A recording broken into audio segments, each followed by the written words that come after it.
Live Tuesday, March 28th from the BMW of Atlantic City Studios.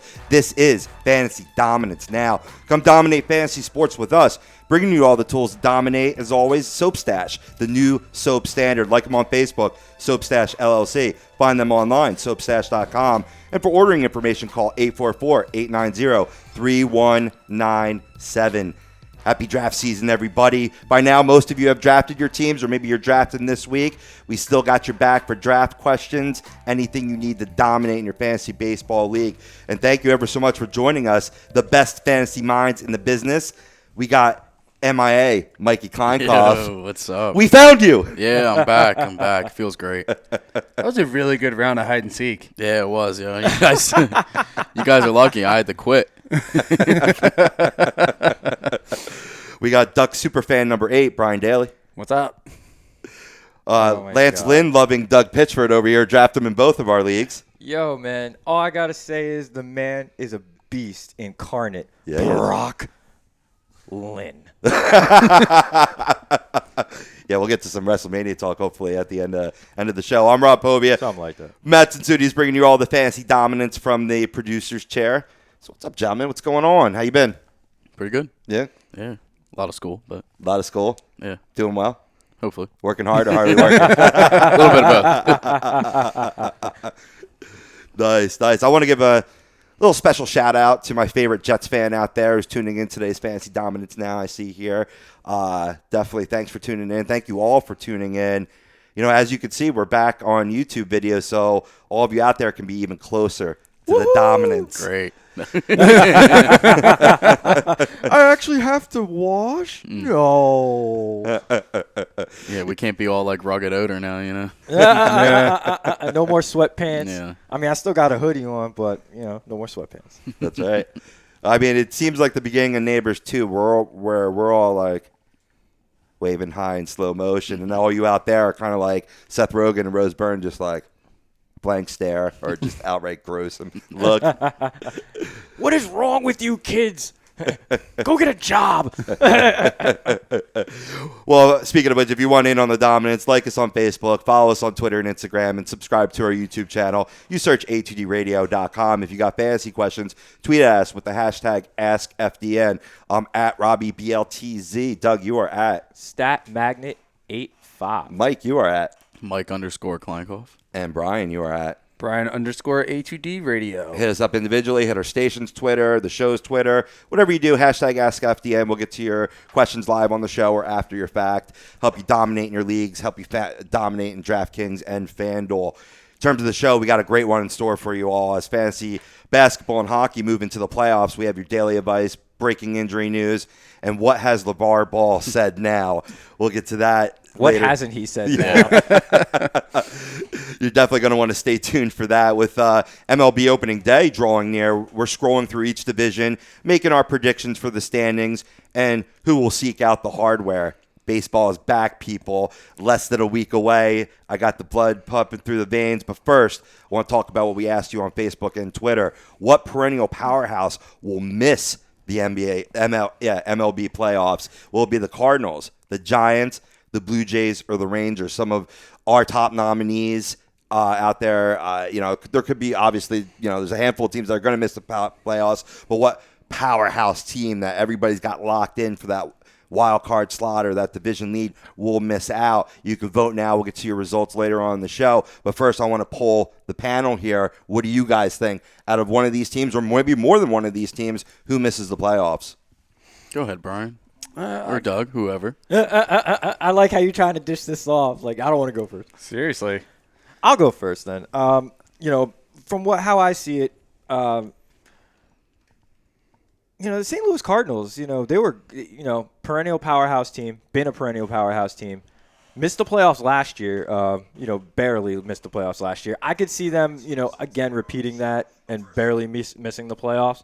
The Toronto Blue Jays too. That's a team that, could surprise people and end up missing the playoffs. You know what I mean? Edwin Encarnacion is a big loss, but more importantly, they had a lot of career years out of a lot of those starting pitchers last year. It's like, can some of those guys repeat that? Have those guys maybe taken another step in their career? True. Yeah, is J.A. Happ going to win another 17 games? Right. Well, you know what? I really do like J.A. Happ. I'm too. a big supporter of his, but bigger question mark is Marco Estrada in that rotation. You know what I mean? Marco Estrada has been a guy who's been up and down throughout his career, been a starter, been a reliever throughout his career because of his inconsistencies.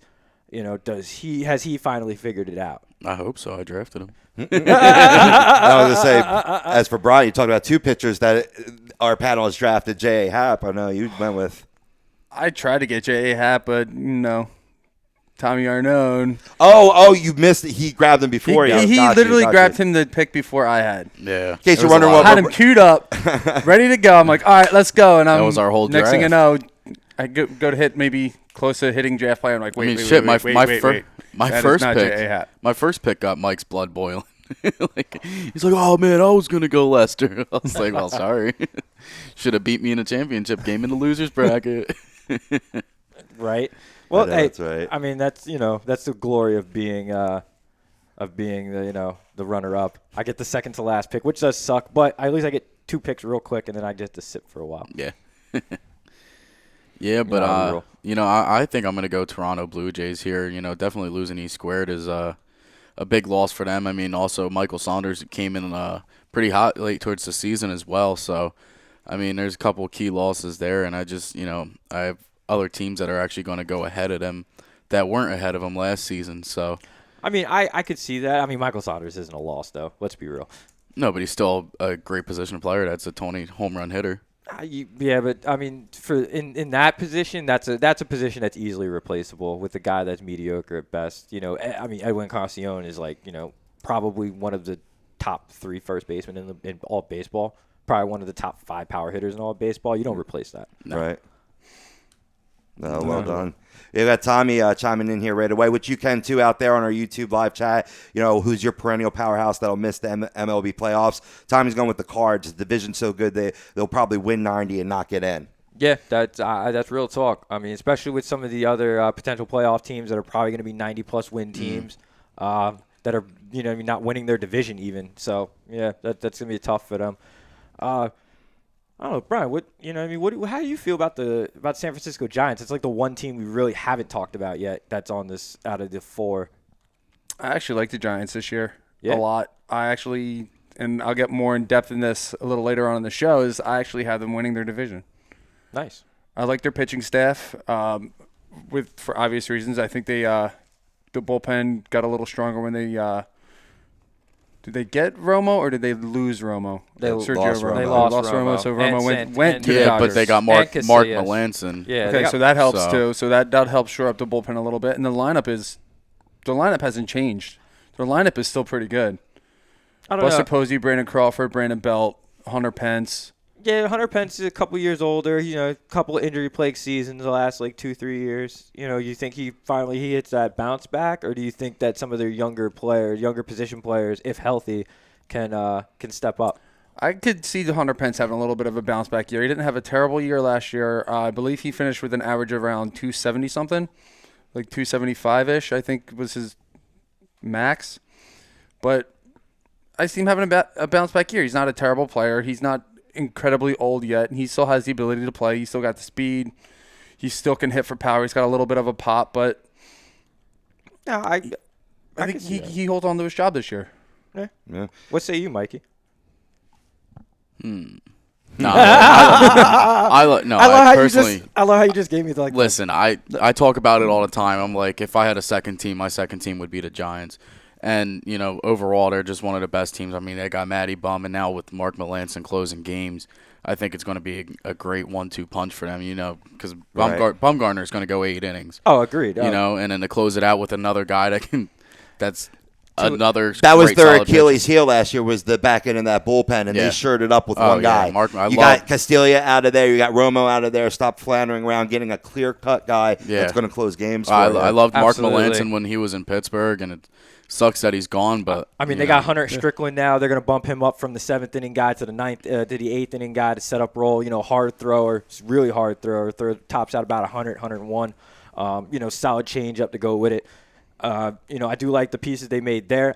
I'm not sold on them, though, just based off of injury histories. By the way, 289 he did last year. 100 pennants. Okay. 289, 13 home runs, 57 RBIs in, I believe it was 92 games. And he's coming into age 32, going to be 33 this year. So age is starting to become a factor for this team, but health is really my question for them. I mean, Joe Panic last year was hurt. Like I said, Hunter Pence the last couple of years has been injured. Matt Moore has a big injury history. Jeff Samardzija, for that matter, has his own, checkered past in terms of health and injury, health to injury. Johnny Cueto, for that matter, has been injury-ridden throughout his career. The last couple of years he's seen, an ability to sustain some health, but does that continue? Because of a lot, there's so many questions with that team. Of the 4 teams, they're the one that I'm almost the most confident in that will make the playoffs, but they're also the one that could easily be the biggest disappointment. Right. I could see that. I mean, certainly the Dodgers could contend for that. They've gotten a little bit better, but ironically, and we'll get into the NL predictions in just a second, I have them missing the playoffs. The Dodgers, they weren't in the poll question. The 2 that I go with that are going to miss the playoffs really are the Blue Jays and the Rangers. I know the Rangers, I'm going to be hated for that, but I just see them taking a step back. I think after you get through their top 2 pitchers, who do you got? You're trying to plug and play, pick up random pieces like Andrew Kashner and Tyson Ross, who, he's going through thoracic syndrome as well, like Matt Harvey. So his start will be delayed. That starting pitching concerns me. Certainly, they got, solid and a closer in Sam Dyson, but yet has he done it for a long period of time? The answer is no. Let's see what he does in the second year. He had a great first year in the role. There's a lot of question marks. I mean, are they going to hit in Arlington?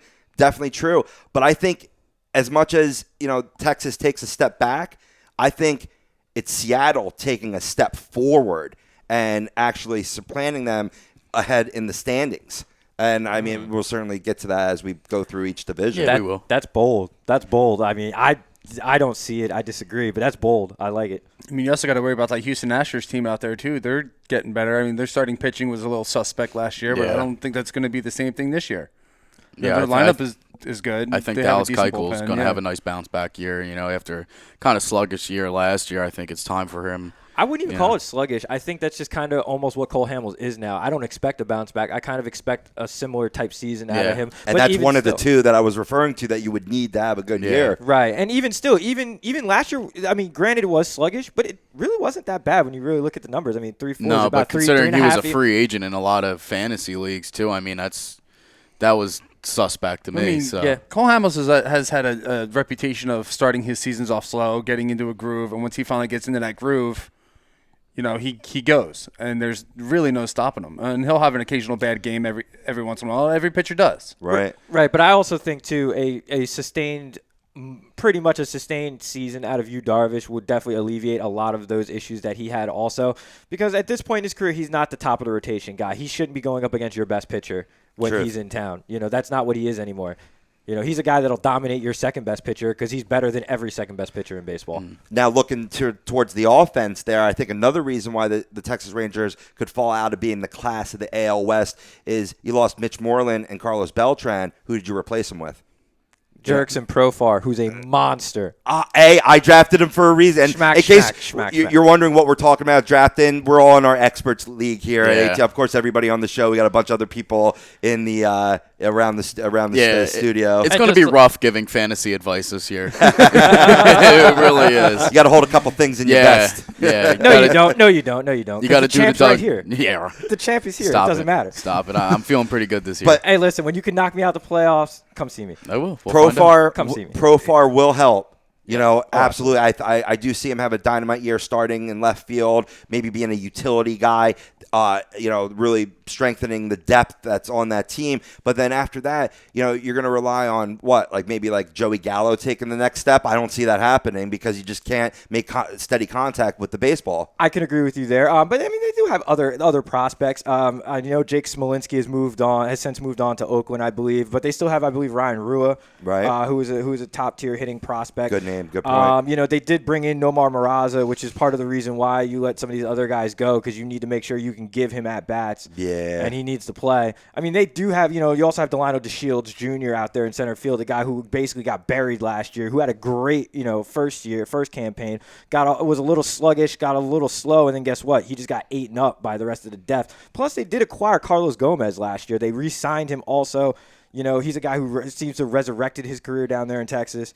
So don't count out the Rangers quite yet. That's a lot of talent, a lot of thump. And you know what? For as garbage as the back three of that rotation is, they could still win games 10-8, 10-6. Yeah. I personally have the Rangers making the playoffs. Cool. Hold on to that. We'll get to the American League on the other side, but I want to give the National League some love, kind of scroll through the division, see where we got them placed. This is being brought to you by the Scanzano Sports Center, located at 5 Carnegie Plaza, Cherry Hill, New Jersey. Give them a call, 856-889-3434. Look them up online, scanzanosports.com.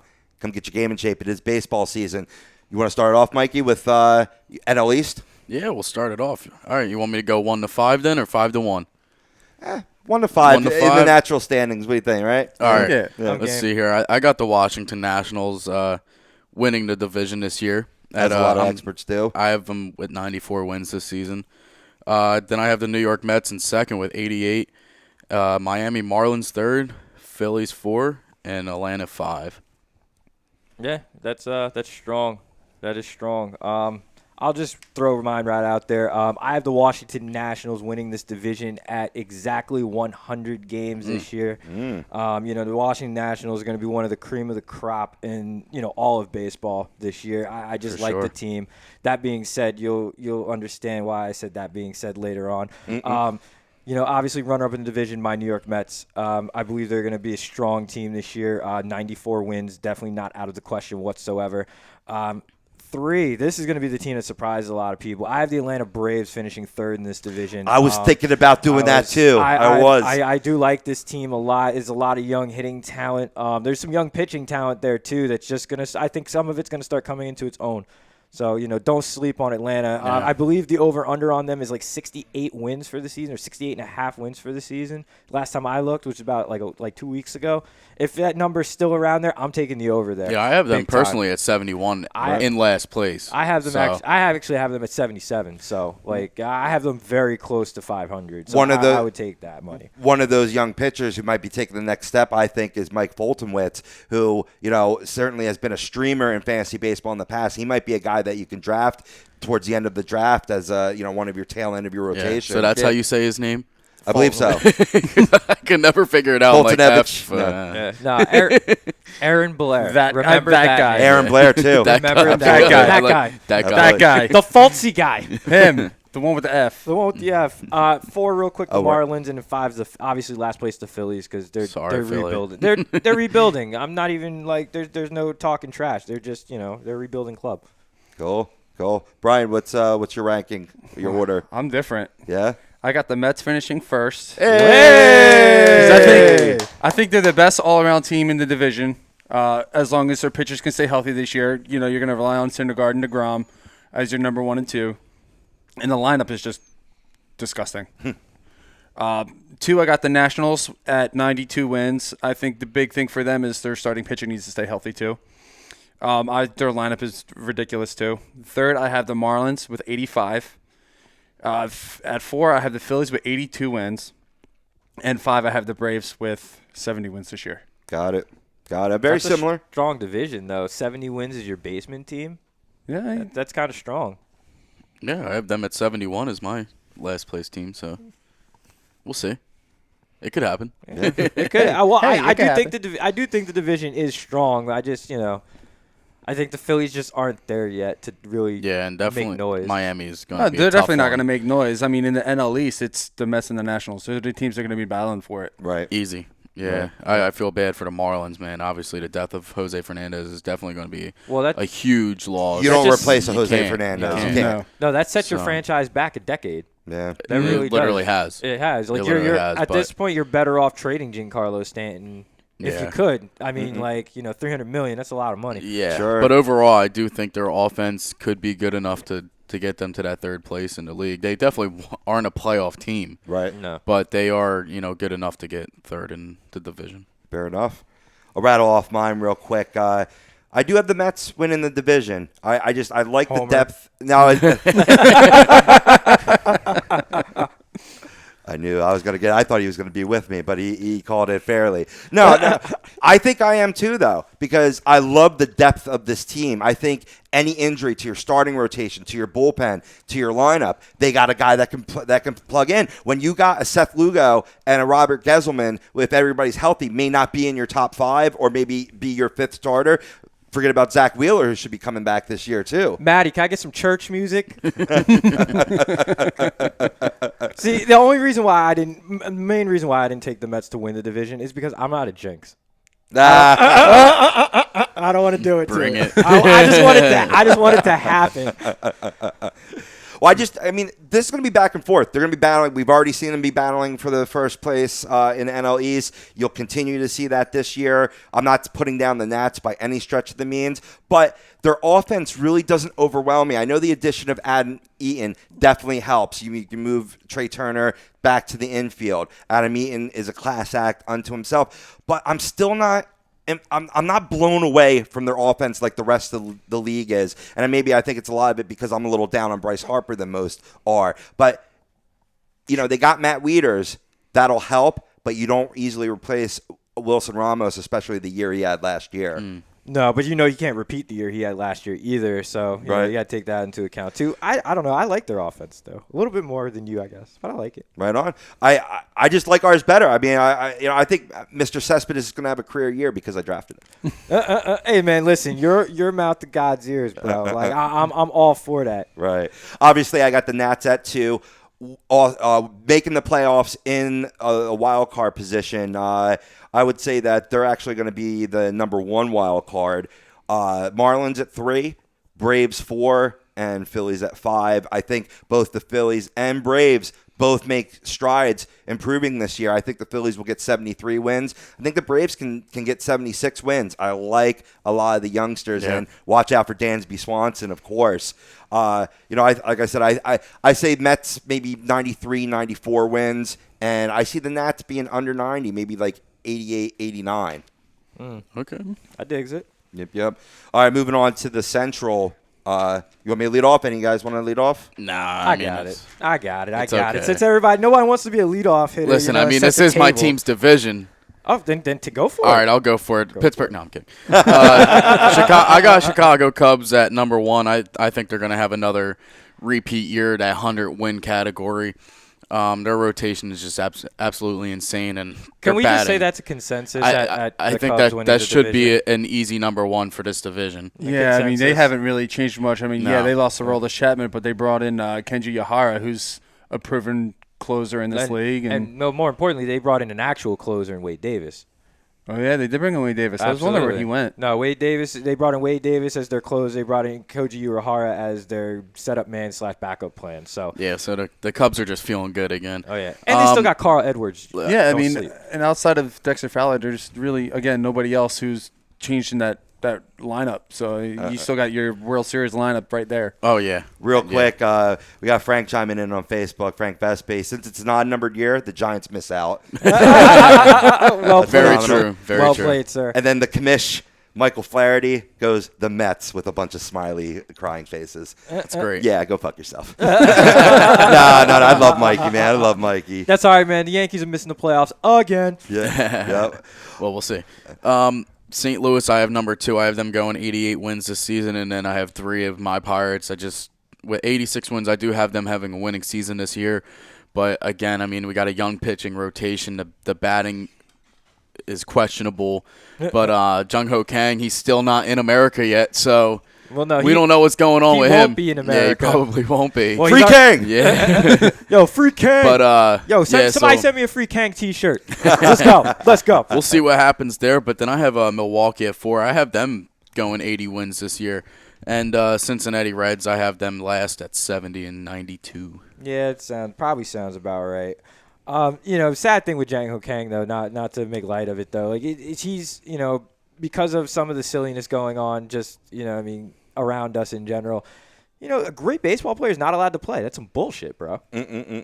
Like, straight up. Don't get a DUI in Korea, I guess. See, that's what makes it even worse, though. How the hell are you going to not be allowed in the country by us when you got a DUI someplace else? What the fuck wrong with that? Korea's crazy. I think we know that. That's some bullshit, bro. No doubt. You got your full standings? Oh, yeah. Yep. Brian? All right, I'll go. Like Mikey, I got the Cubs finishing in first place this year, defending world champs. They easily win a division, break 100 wins again this season. In second place, I have the Cardinals with 85 wins, with a fairly strong pitching and a really strong lineup. Third, I have the Pirates with a strong lineup, getting 80 wins this year. Brewers in fourth with 75 wins. You could make a strong run to be a potential 500 club this season. I think they take a strong step forward. Big time. And then I got the Reds. They're not even going to break 70 wins this year. Yeah, I think the Reds they're going to continue to rebuild and shed parts, and you're going to see certain outstanding performances from a Jose Peraza, Billy Hamilton, guys that will be the future of this club. I have the same standings. Does verbatim. Votto get traded? I could see it. I could see Votto getting traded. You actually just stole my question because I think he does get traded by the deadline. Yeah, I mean, it'd be a great on-base guy. Who doesn't want that on your team? I know what team I want him to go to, but it's just a matter of will it actually happen. Right. Now, Philadelphia? I'll take him. No, I said the team I want him to go to. My bad.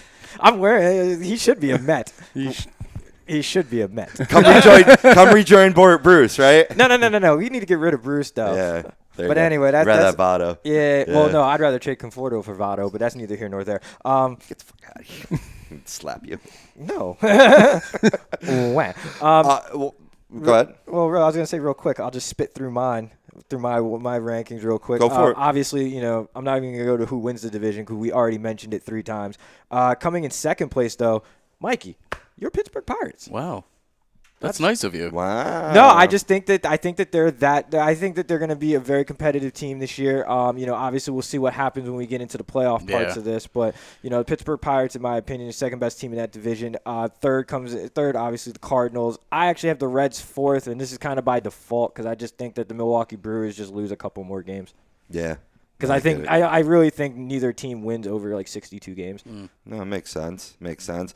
I see what I'm very hopeful for the Cardinals is a Michael Wacha return. He's looked fabulous this spring training. He's looked like his 2015 self. I think he makes a strong rebound this year. At the back end of the rotation, having a full year was just absolutely lights out closer in the WBC, and we've seen what he could do on the Major League Baseball platform. I think the Cardinals actually make the second wild card. I don't think they miss out on the playoffs. I think just the pedigree there. Will they be able to they'll be able to hit home runs. They hit a lot of them last year. Yeah. Will they be able to get on base? Will they play more sound defense? I say yes to both of those questions. Another year stronger for Almidas Diaz. Yeah, I love Almidas Diaz. I was so pissed off at Tom, by the way, for drafting Almidas Diaz.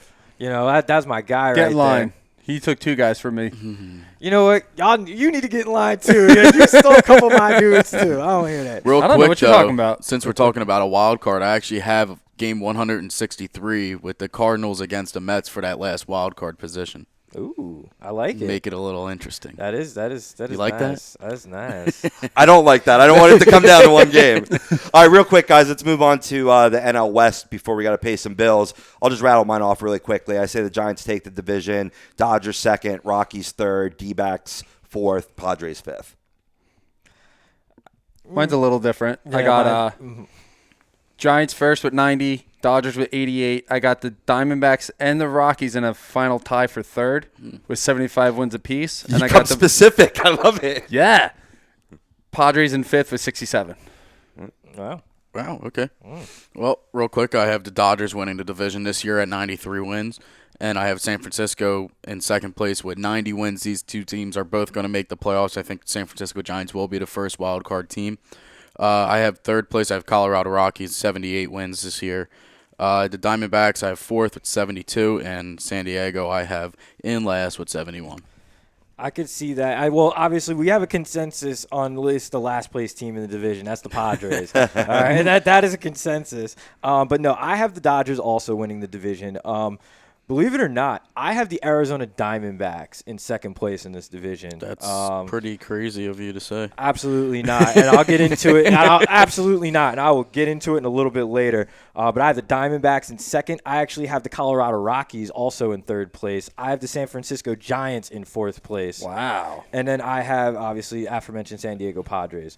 I'm a firm believer in both of those clubs this year. I really am. In the moves they made, the acquisitions, the youth that they have taking a next step for both clubs, the Rockies and Arizona Diamondbacks respectively. Don't sleep. Like, those two teams legitimately are going to be in playoff contention the entire year. And I wouldn't even be surprised if all three teams in the West actually made the playoffs.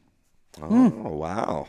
Like, Talk I'm about bold. that strong. Hey. They're good teams. They're good teams with good quality pitching staffs, and they have deep lineups. All three of those. I wouldn't clubs. mind seeing that at all, because that would be, in my scenario, that means the Nats miss. Exactly. I wouldn't mind. And that's seeing one that thing we either. can agree on. We all hate the Nationals here. Well, I mean, I got the Nationals as the wild card, and I got the Dodgers as a wild card too. Yeah. So Oh, we want to get into that real quick too. Yeah. Say Well, wild cards real quick before we pay some bills. All right, I mean, obviously we know the division winners, but yeah, my wild cards are obviously the New York Mets and the Arizona Diamondbacks. I can dig it. Yeah, I have, like I said before, San Francisco, and then I have that one-game toss-up between St. Louis and the Mets. So, and personally, if the one game happened, I think it would be the Mets as the final wild card spot. Nice. I got Nats Cardinals, as I said before. Nats being the home team, they win by default. Definitely. And we'll get into Scherzer one-game matchup. I'm taking Scherzer. Yeah, you got to.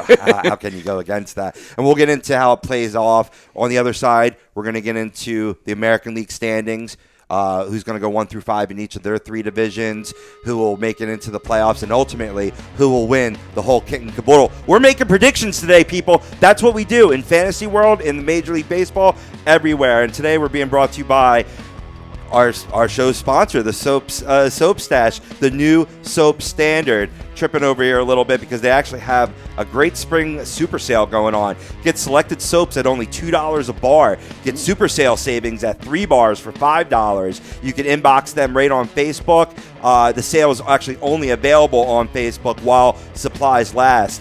Plenty of, you go on their website, soapstash.com. You can see their selection of bars, soaps, everything that you need for your cosmetic needs, and it's 100% natural. You can give them a call at 844-890-3197. The Facebook, in order to order in their inbox, is Soap Stash LLC.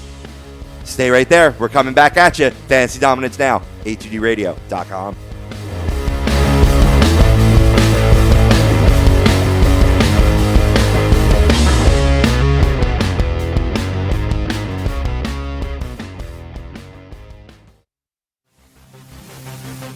Welcome in to the worldwide leader of what? Real talk, a2dradio.com.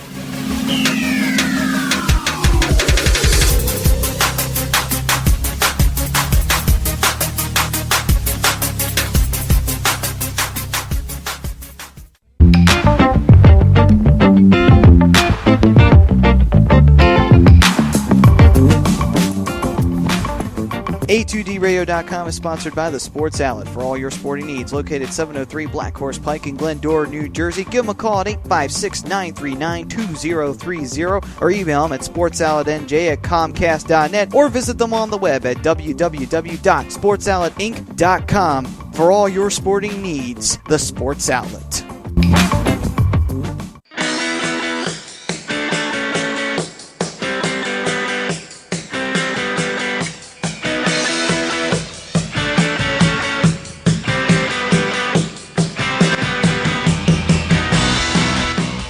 Hey, do you need to get your skills in shape? Then contact the Scanzano Sports Center, located at 5 Carnegie Plaza in Cherry Hill, New Jersey. You can give them a call at 856-889-3434 or visit them on the web at www.scanzanosports.com. John Scanzano offers individual, semi-private, and team training lessons in hitting, pitching, catching, outfield, along with turf rentals. The Scanzano Sports Center is equipped with a 31,000 square foot indoor facility, 4 batting cages, and a 4,000 square foot strengthening and conditioning room. So what are you waiting for? Contact the Scanzano Sports Center today.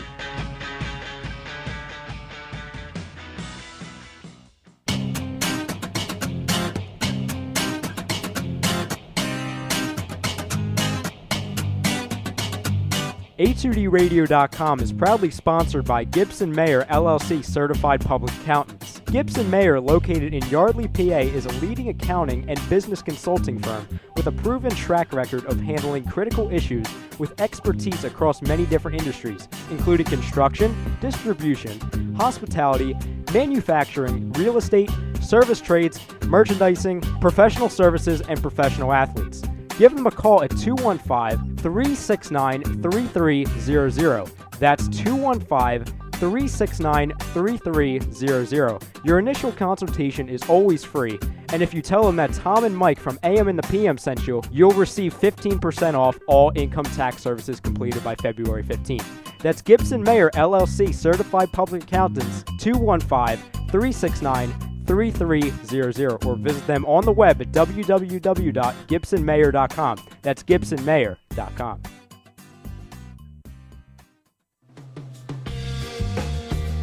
You're listening to Fantasy Dominance Now, only on A2DRadio.com.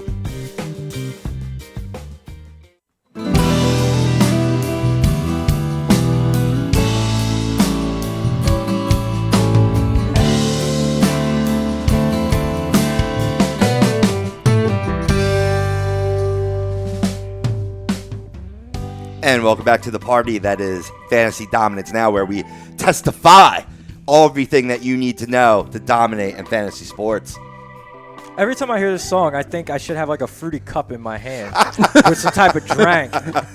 Yeah, I mean, like, I'm just sitting here like half-cut coconut in your hand. Absolute, yo, with The little umbrella. and the twisty straw and shit, Yeah. like the extra long. Just joint. sit with your shades on, just sitting on the beach, just like Chilling. Yeah, maybe great. even maybe, sounds like the opening to like an Adam Sandler movie or something. Happy Gilmore. Yeah. I was actually just watching Happy Gilmore. They had a similar song to this in Happy Gilmore. Yes, they did. Yes, they did. He was smoking a J while they were listening to the song too. Doug Pitchford, Mike Kleinkoff, Brian Daly, Matt Tatsuti on the ones and twos, and I'm Rob Hovey. And I can actually point to the people and you can get to know them, which is great. We're here at your disposal to dominate in all things fantasy sports. But in order to dominate, you gotta like us on Facebook, follow us on Twitter and Instagram, and subscribe to our YouTube channel. You search A2DRadio.com. If you got questions, tweet at us with the hashtag AskFDN. Throw it in the comment section on the Facebook link. We'll get to your questions live onto the show or after your fact, help you dominate in all things sports. But yeah, now we're getting to the American League, boys. And this segment's being brought to us by Gibson Mayer, LLC, your certified public accountants. If you haven't filed your taxes yet, get to Gibson Mayer. Give them a call, 215-369-3300. We need a breaking news. We need a breaking news bed. We got to make that happen. Yeah. Austin Aries News Report. Matt's in studio on the ones and twos. I love you, Matty. You're awesome, bro. Just a little bit of breaking news, semi-breaking news. Probably nothing important. But for you Philadelphia Eagles fans out there, Chris Long did just sign with your Philadelphia Eagles on a one-year deal. That's Yeah, I just Howie's saw son, right? Yeah, that is how he signed that. One of them. Because there's both two. of them are. There's two of them in the league, yeah. Okay, I didn't know they were both his kid. I knew one of them was. Yeah, well, I mean, you can tell with both of them. They both have his block head. Like, you can't miss that shit. Another signing in the NFL that's breaking right now, and I'm surprised that it's a 4-year extension for old man Jason Witten, the Cowboys. Wow. I'm not, because he's not going to play that contract out. No. No. Just reward the future Hall of Famer with some money. Exactly. Well, no, it's probably a contract / personal whatever contract where once he retires, he becomes part of the organization in some facet, I'm sure. Right. 'Cause that's what most great players. That's what happens with most great players on in class or organizations. Right. No, agreed. All right, so let's dive in head first into the American League. We'll start with the East. I'll rattle off my standings. I got the Red Sox winning the division, as most people do, getting Chris Sale this offseason, and David Price, narrowly missing, a big elbow injury. Hopefully get him back in that rotation. They should be pretty lights out. We know they got the offense. And you add in a regular Andrew Benintendi, who should absolutely light the tits off in the American League East. Light the tits off? Yeah. I got the Blue Jays in second. I still think they will do well. They will be competitive, but ultimately miss out of the wild card for the reasons that we gave earlier. I loved your example where you didn't – Kendrys Morales is a great addition, but it's not going to replace Edwin Encarnacion. Absolutely Not at all. Not at all. Right. He's a great player, though. Great player. Here's a big surprise, though. I have the Yankees in third. That's not a surprise. No? No. No. I have them. We'll get there. Okay. I got Orioles in fourth. I think they're going to take a step back. I think they're going to just have a bad year. I see Chris Davis and Mark Trumbo not having very good years, not having good years at all. And then I got the Tampa Bay Rays, who I think will be a little better. I think you can expect a rebound from Chris Archer. But in the end, they don't have enough talent to compete in this division. No. He better have a bounce back year. I drafted him number 3 overall. So you know what? Yeah, I was looking at him. That was harsh. I was like, wow, really? But it made sense. Fantasy point wise in our league, he was actually top. Well, it's a strikeout. Well, no, he was the top available. Because he's strikeout. Yeah. Top He's available. strikeout. It's the definitely favored. Yeah. But I was like, I was really thinking about it, but I'm just thinking of win totals, and I'm going to get more wins with a Cubs pitcher than I would a Tampa Bay pitcher. So I went with John Lester. By the way, to sidebar this a little bit and to continue with our fantasy draft discussion, which, by the way, if you're just tuning in, we're all in our experts league together. So when we do mention things about drafting and whatnot, we're talking about our personal draft that we just had Sunday night. But no, funny you say that. I found it I found it a little surprising that the first 7 picks in the draft were all starting pitchers. I didn't. Considering what I messed up with last season. Well, I mean, I didn't mess up because I got Jose Altuve as my number 1 pick, so that's not a mess up to me. No, fuck you, by the way. I'm sorry, I say that out loud. I meant fuck yeah. But the thing is, I realize our league does dominate with pitching. Yes. And I really, really made that mistake last year by going all position players first when I know I could get a nice solid position player later in a draft and try to focus a little more on my rotation. Yeah. So. I mean, that's why, again, with, something we don't talk about enough probably on a lot of fantasy shows, not just this show, draft strategies. You got to draft to your league. You got to draft to your league settings, things like that. You have to know the scoring system and how it works and how to take advantage of it for in our circumstances, we get a lot more points for strikeouts. Mm-hmm. So you're gonna lean towards pitchers that have lower whips because you lose points for hits and walks. Lean towards guys who have lower whips and high strikeout numbers. Even if they don't get the win total, the wins and stuff, you don't need those points necessarily, those 10 win points necessarily when you're getting 3 points per strikeout and you got a guy who gets at least 7 strikeouts every time out. You know what I mean? Yeah. It's a checks and balances game. So just, if you guys want more advice on this, obviously hit me up on Twitter, at StatMagna85. We can talk about this all day. Getting back to the poll real quick, we got Daniel Garay chiming in on Facebook. What about none of them making it? That's bold. I like it. I like it a lot. Because you said when you were talking about the Giants, chances are they do win that division, but if things go south, Dodgers could step into that standpoint. I don't think the loser of that division would make the wild card, although you said otherwise. Oh, yeah. Well, here's my question to him. Who does he have making it if none of those guys are the ones that make it? Nice question. Yeah. That's what I want to know. Hit us up. Let us know. I think at least 2 of those teams are making it. Right. So. I don't know about maybe that. 3. I don't know about that. I think maybe 1. With my standings here, I have 3. Well, with my standings here, I don't think I had any actually also. If actually I look at that correctly, I don't think I had a single one of those teams making it. Well, we'll get right to your standings in just a minute. Also, we got Steve Ranch chiming in. The Blue Jays he's going with will miss the playoffs. The Royals could sneak in. He's not a Seattle fan. He hates the Snowflake GM.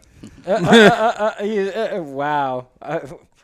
That's bold. That is bold. I like the snowflake. Add the little extra added jab in there with the snowflake. That's classy, San Diego. Yeah, I'm actually going to give some reasons to the contrary here in a little bit, but furthering along, AL East, gentlemen, how does it shape out?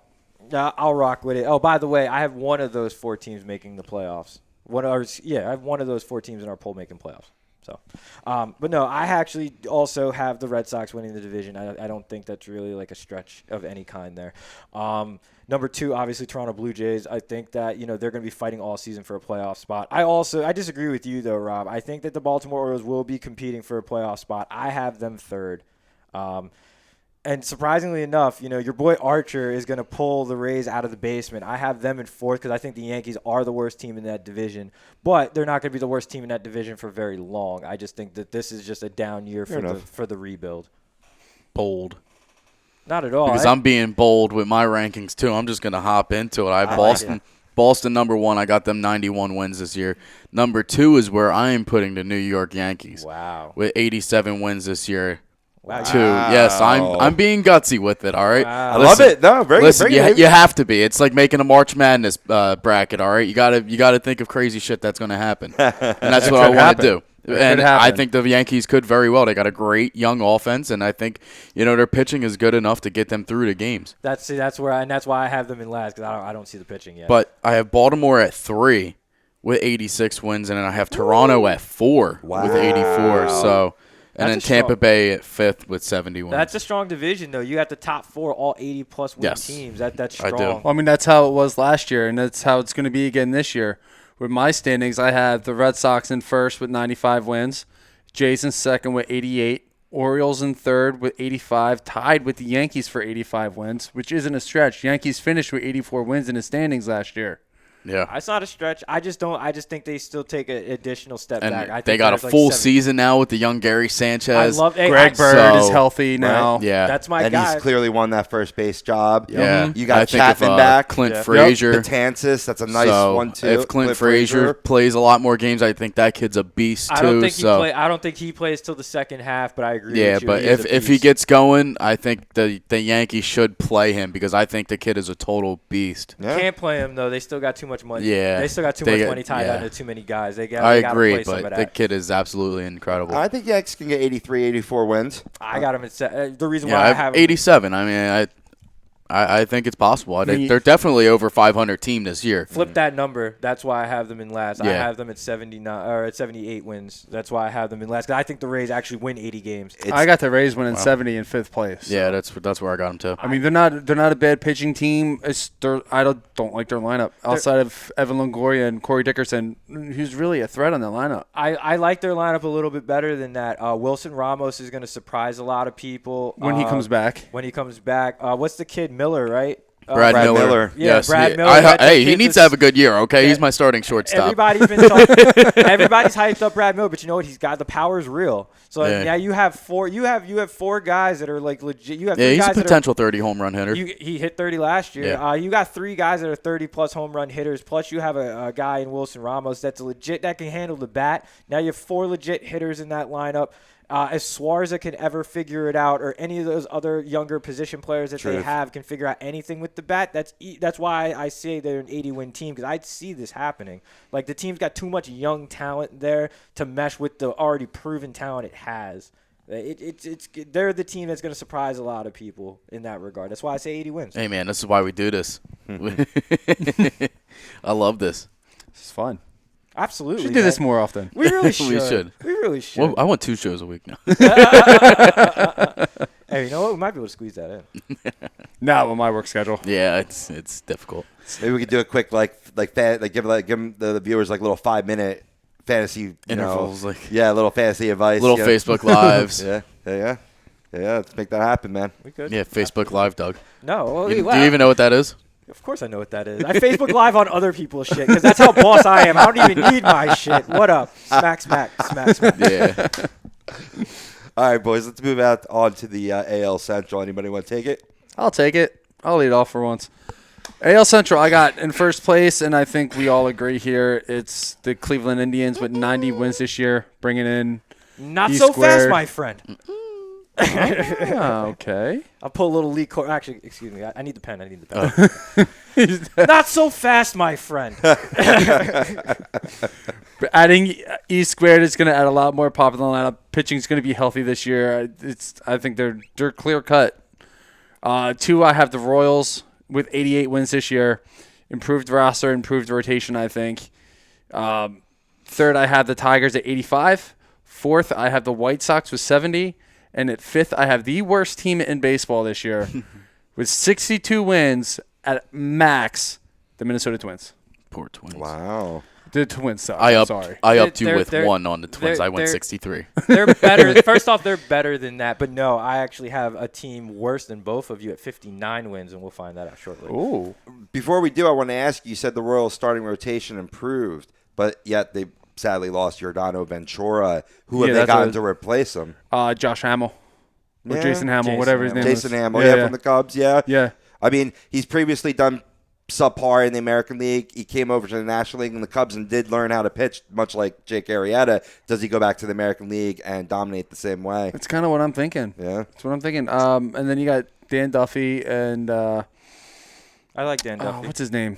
Number two in the rotation. Ian number Kennedy. Two That's it. Ian Kennedy's. Right. I think he's gonna Innings eater. kind of make Yep. his Well, he was presence felt you're again. you're talking about former 20-game winner too, and Ian Kennedy. A guy that's won Yeah. 15+ games. I believe 4 times in his career or 3 times in his career. So I mean, it's not like a complete scrub pitcher. True. No, As your not number at all. 2 guy. Yeah, a solid number 2 guy. Good number 2 guy for that team because he's a ground ball pitch to contact pitcher with a great defense behind him. Right.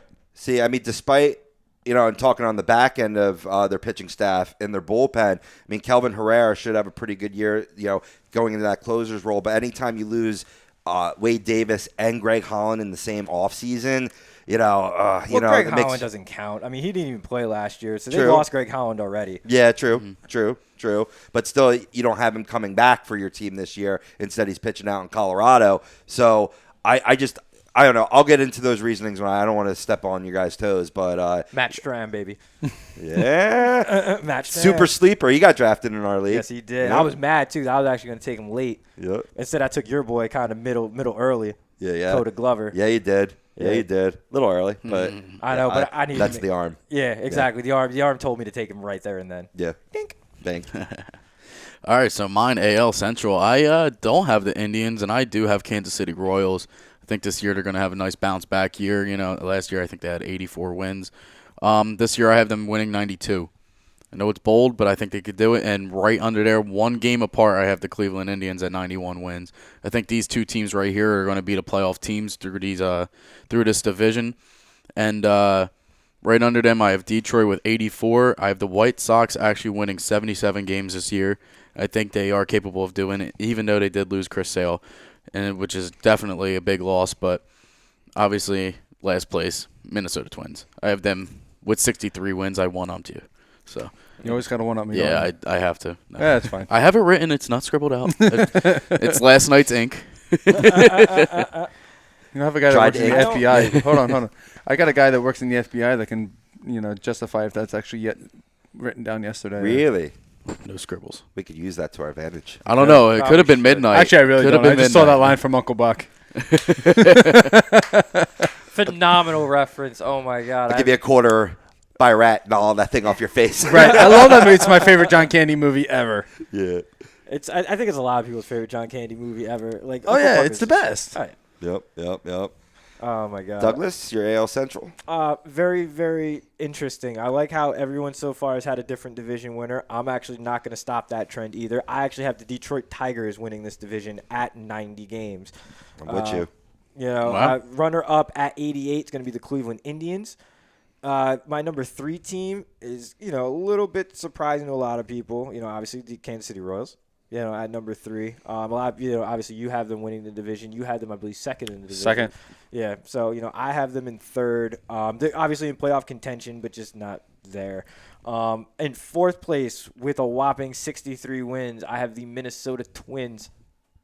Because that means that with 59 In 4th wins, place. Wow. that means with 59 wins as the absolute worst team in baseball and going down as one of the worst teams ever in the history of baseball, I have the Chicago White Sox. I don't think Wow. anybody could get worse than the Pirates.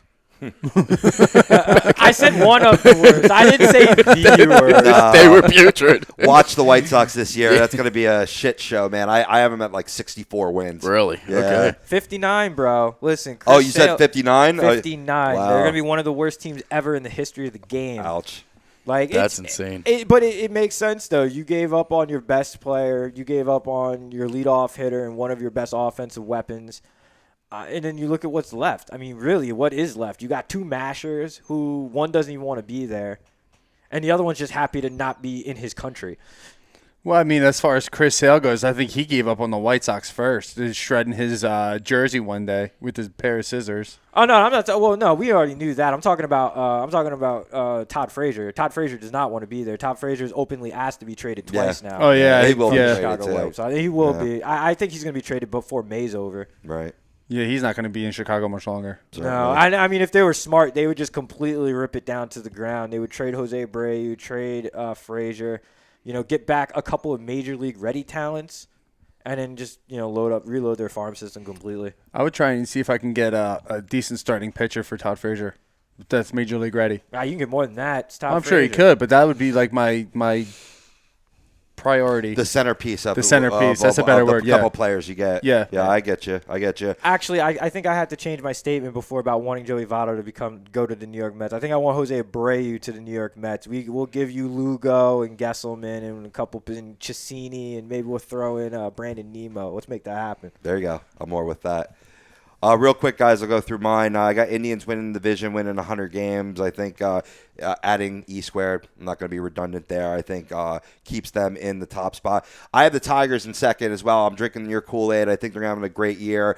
What they've needed is that third starter. I mean, you got Verlander. You got Fulmer, who had a great rookie season last year, who is going to be their number 3 this year, and who's going to be their strong number 3? Daniel Norris. I think he takes that next step up, gives them a nice strong 3, and then you have Zimmerman and Anibal Sanchez behind that. I'm not going to lie. I was hoping you were going to say Zimmerman because I wound up drafting him. No, he might be. He could be viable for that third slot too. I mean, depending on maybe I'm overvaluing Norris, but I like the kid's stuff. He's got great swing and miss stuff. I'm just hoping he brings that ERA this year back down under 4. Right. I agree with both of you in that regard, but I think the guy to watch there in Detroit is Matt Boyd. He's had a strong There's spring. Matt Boyd too, yeah. Left-handed, strong spring. They've been very high on him. That's why they acquired him. I believe he was from Arizona, in the Arizona farm system where they got him from. They've been very high on this kid. I definitely see big things out of him.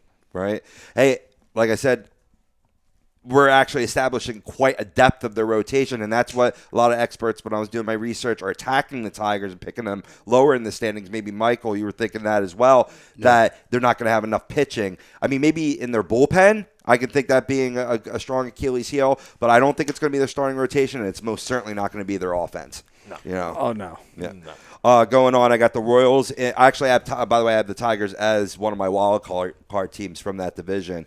I got the Royals in third. I have the Twins in fourth, just because White Sox are going to be the worst team in baseball. Yeah, no doubt about it. But they'll be kind of neck and neck. Maybe if the White Sox have 64 to 60 wins, the Twins will have maybe like 69 to 65 wins. So they'll definitely be competing in mediocrity. I can see it. Definitely. All right, we still got a few minutes left. Let's move on to the AL West. Anybody want to go? Should I double dip? I'll do it. Go for it. All right. I got the Texas Rangers still as my number 1 team here. I think they're a 90-win team this season. Second, followed by them, I have the Houston Astros. I have them winning 85 games. And behind them, I have the Mariners with 83. And then I have the Los Angeles Angels with 75 wins this year, and I feel like I'm giving them too much. What? And then smack. Listen, let me finish. 75 wins. Fifth, I have the Oakland A's with 70 wins. I'm not going to disagree with that, but 75 wins, bro, you smoking crack. Get off that shit, man. That's bad. Bad for your health. It's 30. Hey. No, it's 82. The better 82 wins. Vegas is 78 on the Angels. Mm-hmm. You're gonna want to smack me then too. Yeah. 82 wins, bro, and they're going to be in playoff contention for a while. Oh, who are you talking about? The Angels. Oh, so he's undervaluing them. Yeah. Oh, I thought you were saying he was overvaluing. No, Gotcha. No. Gotcha. That's what I thought at first too, but Where's he's their gonna want to pitching? smack me too. I don't think they have great pitching at all. I do agree with that, but I think that they've got more than you think. Garrett Richards back healthy. Tyler Skaggs another year under his belt. More importantly, looked very strong this spring. They also signed Ricky Nolasco. You know what I mean? Quality innings either. More importantly, he's going to keep you in games. And with that offense, can score runs now. I think the key will be the performance of Matt Shoemaker. Yes. At times he's shined, at times he hasn't. If he can be a little more consistent, then I distinctly see a rise in Anaheim. 82 wins, bro. The Angels. Right. 82 wins. Well, I'm going 75. So Fair enough. Definitely. That's definitely. You got them more than I do, and with leading into that, I'll jump into mine. In my AL West, I have the Mariners winning their division with 90. Much improved, added some depth in the offseason, acquiring backup catcher Carlos Ruiz. outfielder Gerard Dyson from Kansas City, and they Huge. picked up another pitcher. I can't remember who Drew it was. Smiley. Drew Smiley, yeah. And don't forget about Gene Segura, too. Yep. Both Oh, yeah, Segura acquiring Segura. I keep forgetting he didn't play in Seattle last year. No worries, man. But the reason why I tied that into Gerard Dyson is that's a nice table-setting duo that they're going to have in Seattle. I really like that a lot. Second place, I have the Rangers with 87 wins and just missing the playoffs by like a half a game. Number 3, I have the Astros with 85 wins. I think the Astros are going to be a team to really watch out for this year. I think this is going to be one of the toughest divisions in baseball. In 4th place, I have a huge drop-off with the Oakland Athletics with 72 wins, and with the Angels in 5th, I have them at 71. So I guess I'm not the only crazy one, huh, Douglas? I gotta smack you both. Smack. Like, I gotta smack you both. Like that. You're both. Just stop it. Put it down, bro. Put it down. I'm ready for this show to happen again in October. We'll see. And we will. Let's see where we are in a month. Let's see where we are in a month. I know, right? For real. But no, I have. I agree with you. This is going to be a very strong division, Brian. I actually have the Houston Astros winning this division. I believe strongly in them. I think they're going to be one of the better teams in the American League. I actually have them at 95 wins for this season. Strong team this year. Second place, obviously, Texas Rangers. I love the offense. You know what I mean? Probably 90 wins. Obviously a few games back, but right there, just thumping away. Yeah. Directly behind them, though, I do have the Seattle Mariners also, in playoff contention. And then, it's the Anaheim Angels and then Oakland Athletics because they're just not very good. Not very Yeah, good. I mean, their aces had a horrible season last year. Wound up getting hurt with Sonny Gray. He was hurt. He pitched hurt all season. You could tell that just by the way he threw. Like it was just wrong. It was off. Like If they want any kind of hope for something this year, Sonny Gray needs to have a good year.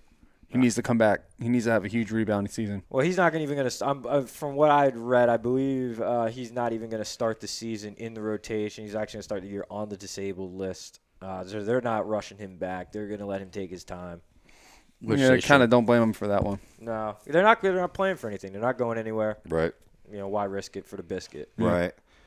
All right, guys. Let me give mine so we save a little time to pick. Who's going to win it all, how the playoffs will shape out, briefly.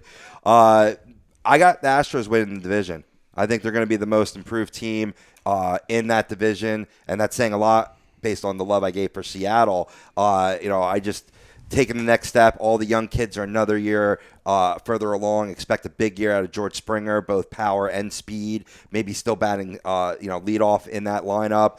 Carlos Correa. Do I need to say more? Mariners I have in second and winning the wild card. I actually say that they'll top the 86 wins from a year ago and earn the number 1 wild card and host the Tigers at Safeco Field, which would be a great one-game playoff. Like I said, GM Jerry DiPoto, who's not a snowflake, by the way, former Mets guy, has been busy in Seattle as they may have 10 newcomers on their opening day roster. Brian, we talked a little bit about him. Another guy, Giovanni Gallardo, too. Not the greatest arm, but it adds some depth. Right. Innings eater. Exactly. That's what you need. Guy goes 6-7 innings, keep in a ball game. That offense got enough to win it. Sure. Third place, I got the Rangers, missing the playoffs, as I stated before. Send your hate mail to Rob Povia, care of a2dradio.com. 4, I got the Angels, and 5, I got the A's. Listen, I'm with you. I got the Rangers missing the playoffs. I have, in my wild card spots, I have the Royals and I have the Blue Jays. I think the Blue Jays will just squeak in that last playoff spot. All right, guys. While we have a couple minutes left, I don't want to shy away from the playoffs. We don't have to go round by round, but who do you see making it out of the National League and American League and facing off in the World Series? Wow. Well, I think the Cubs again. I think they're way too strong. I think it's going to be actually the Cubs and the Mets. Like I said, I think the Mets will win that one-game playoff, and then I think they'll work their way. Actually, that wouldn't make sense because then they would play Cubs in the first round. Yeah. But yes, they would. Yes, I'm just going to go with either of those two teams would be. Oh, boo. That's a cop-out, No, bro. Pick a team. because then it made Pick sense. a team. All right, then the Cubs. Thank you. Fuck the Mets. Hey! If you want me to pick a team, then I'm going to go with the Cubs. You use those lips to talk to your mother like that? I did. Hey! Fuck your couch. I'm going to go Cubs, and I'm going to go Boston. Cubs, Boston. All right, Good pick. Boston is I think Boston's a sure thing out of the AL. I think they're the strongest team. They're the most well-rounded team. And in the NL, I have to say the Mets. I think it's going to be the Mets and the Red Sox in the World Series this year. Rematch I like- of 85. Yeah, I like 86. 86. So it's gone. I like what the Mets. Shut up. I like I like the product the Mets have put out on the field. Again, if the starting rotation can stay healthy, I think they could have one of the top rotations in all of baseball. I think they already have one of the best lineups in all of baseball, and they're gonna just squeak through Game 7 in a 1-run game to advance to the World Series over the Cubs. Fair enough. He's calling a Buckner 2 play. Listen, bro, your mouth to God's ears. I mean, I want to sound like a homer and say, you know what I mean, it's going to be Mets and Astros in the World Series. I want to be that guy. I want to say that. But, like, I don't want to jinx it, and I don't want to be a complete homer. And more importantly, like, it just doesn't – I almost don't feel right saying that. So That's okay. I'll say it. It's going to be Mets Astros. Thank you. But I'm gonna say Cubs and Astros, with the Astros winning in 6. Okay. Fair enough. I'm just confident with that because if it works out the way I laid it out in my standings in the first segment, which you can go back to right now or after the show, it'll be Nationals versus Cardinals in a 1-game playoff. I feel the Nationals will win that, play the Cubs, get defeated by the Cubs. Mets Giants, they get their revenge from that 1-game playoff, win that series. Mets Cubs in the NLCS. And we saw the Mets faced off very well with the Cubs the year before they won it all. I expect that to happen again, especially with their depth. So I'm not just being a homer. There's a reason for that. On the other side, I'm getting the wrap-up sign, so I'm just going to say what I said before. The Astros, most improved team. I think if there's any team that can beat the Red Sox, it'll be the Astros, and maybe because David Price can't pitch in the playoffs. Just keep it simple at that. That's enough said. That's simple. Everybody gave their opinions? Yes. All right, well, let's roll to the commercials then. But first, I want to tell you all about our station sponsor, the BMW of Atlantic City dealership. They challenge its sales team, and they must sell 100 vehicles, which means one thing: you save. Right now, lease a certified pre-owned elite 2016 BMW 320i with xDrive, just $299 a month for 36 months. The ultimate driving experience is closer than you think. BMW of Atlantic City, easy to get to, minutes off exit 37, off the Parkway, or check them out online, bmwatlanticcity.com.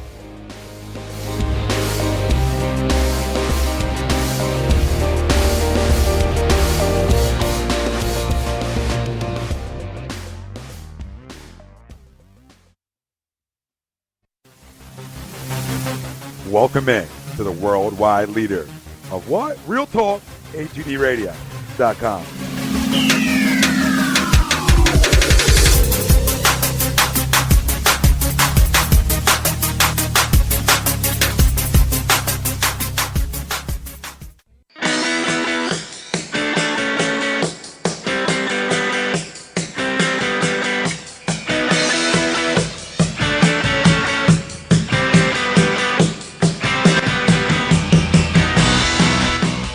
Hey, do you need to get your skills in shape? Then contact the Scanzano Sports Center, located at 5 Carnegie Plaza in Cherry Hill, New Jersey. You can give them a call at 856-889-3434 or visit them on the web at www.scanzanosports.com. John Scanzano offers individual, semi-private, and team training lessons in hitting, pitching, catching, outfield, along with turf rentals. The Scanzano Sports Center is equipped with a 31,000 square foot indoor facility, 4 batting cages, and a 4,000 square foot strengthening and conditioning room. So what are you waiting for? Contact the Scanzano Sports Center today.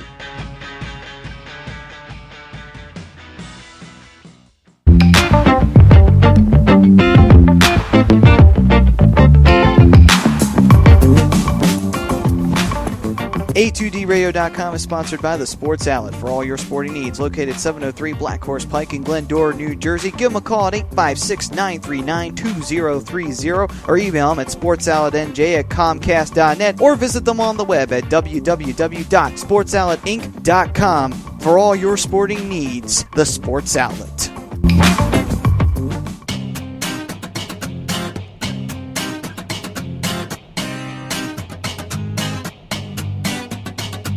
A2DRadio.com is proudly sponsored by Gibson Mayer LLC Certified Public Accountants. Gibson Mayer, located in Yardley, PA, is a leading accounting and business consulting firm with a proven track record of handling critical issues with expertise across many different industries, including construction, distribution, hospitality, manufacturing, real estate, service trades, merchandising, professional services, and professional athletes. Give them a call at 215-369-3300. That's 215-369-3300. Your initial consultation is always free, and if you tell them that Tom and Mike from AM and the PM sent you, you'll receive 15% off all income tax services completed by February 15th. That's Gibson Mayer LLC Certified Public Accountants, 215-369-3300, or visit them on the web at www.gibsonmayer.com. That's gibsonmayer.com.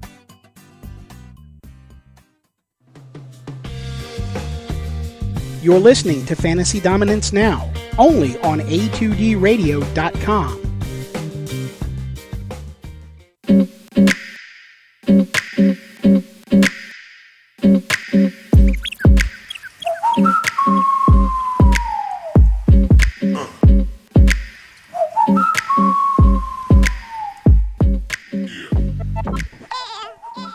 Welcome back to today's Fantasy Dominance Now, Hour 2. We're here at your disposal to help you dominate in all things fantasy sports. In order to do that, though, you got to like us on Facebook, follow us on Twitter and Instagram, and subscribe to our YouTube channel. You search a2dradio.com, and then, hit us up with questions, man. Hashtag AskFDN. Who are we? Brian Daly, Mike Kleinkoff, Doug Pitchford, and I'm Rob Povia. Matt Tensudi is producing today's show. And welcome back, Maddie, by the way. Definitely, we dedicate our last show to your grandmom. Definitely all of our heartfelt condolences to your family. Absolutely. Most definitely, man. That being said, let's segue into, because we're not a one-stop shop. We talked a lot of baseball, some fantasy advice thrown in there, sprinkled in a little bit.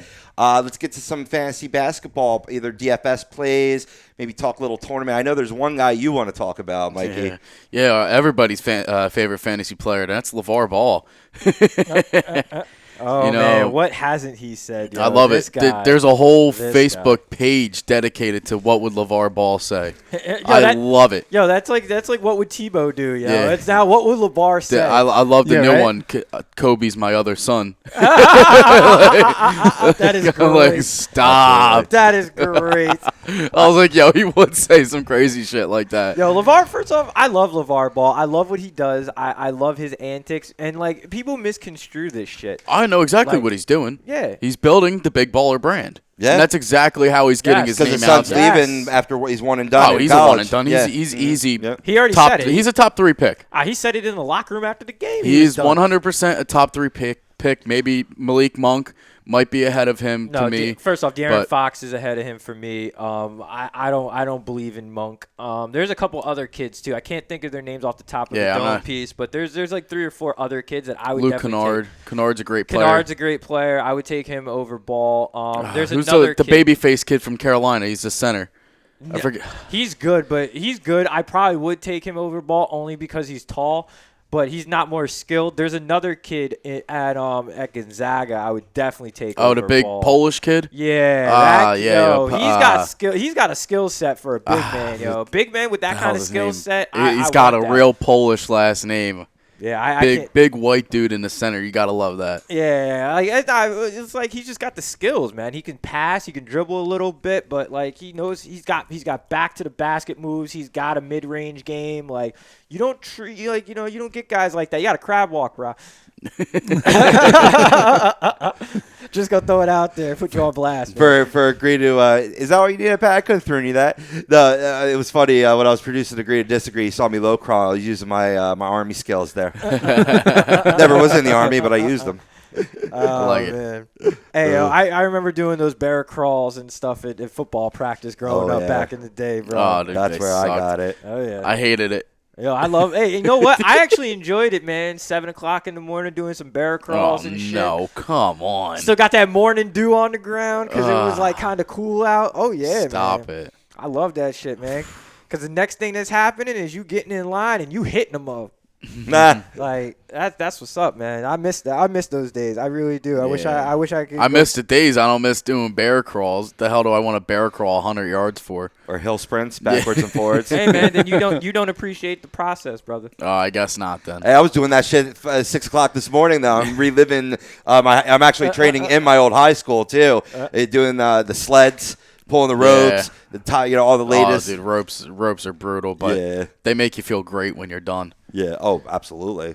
I mean, not as great as listening to LaVar Ball rant, but they do make you feel good. Of course. Oh, But yeah, like I said, he's definitely pushing his brand, which is great. But I feel now there's so much expectation for his three boys that they better be good. They better be good when they get to the NBA, I don't know about they better be good per se, but what he did was he deflected a lot of the pressure and a lot of the angst off of his kids and more or less threw it upon himself. Yeah. You know what I mean? Because there's going to be a lot less, you know what I mean? Because what are we talking about? Are we talking about LaVar Ball or are we talking about Lonzo Ball and how bad he played against Carolina over the weekend? No, we're not. Or Kentucky, I should say. No, we're not. We're talking about LaVar Ball and how stupid he is. So, guess what? Mission accomplished. No one talking about your kid at all. Everyone just talking about you and your stupidity. Win. Yeah, that's a shame, though. I mean, kid's a great player. Kid's a talent. Definitely a baller. As he would say. He's a talent, but I don't think he's you know what? I don't think he's as good as everyone says he is. I think his youngest son is probably the best player of LaMelo? the three. Yeah, I think he's the best of the three. I think the middle son is going to be an average NBA player. I think Lonzo is going to be a quality NBA player. He might even be an all-star, but I don't think he's going to be a superstar. I think that's Baby Brother's job. I think Baby Brother going to come out and kill it. Yeah, the kid's got a nice jumper. Don't go off of his 92-point game, though. No, I don't go off his 92-point game because that's high school. It was all cherry picking. That's high school and cherry picking. No defense. But more importantly, I mean, but there is something to be said for it. I mean, look at guys like DeJuan Wagner who had monster games like that. I believe he had an 80-point game. He had a 100-point game at once. Yeah, Dante Jones had Dante Jones had a 100-point game in high school going way, way back.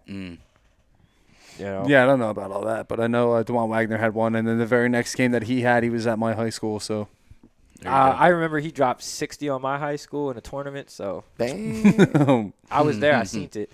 I seen him. I seen it. I also saw Dante Jones drop a double nickel on my high school team too. I remember that. I don't know who he is. Dante Jones is an old school basketball player. He's actually, I don't know if he's still in the NBA now. He might have finally retired, but he played with a lot of different teams, notably Denver Nuggets. Trying to think. Denver Nuggets. I know he played on the Miami Heat at one point.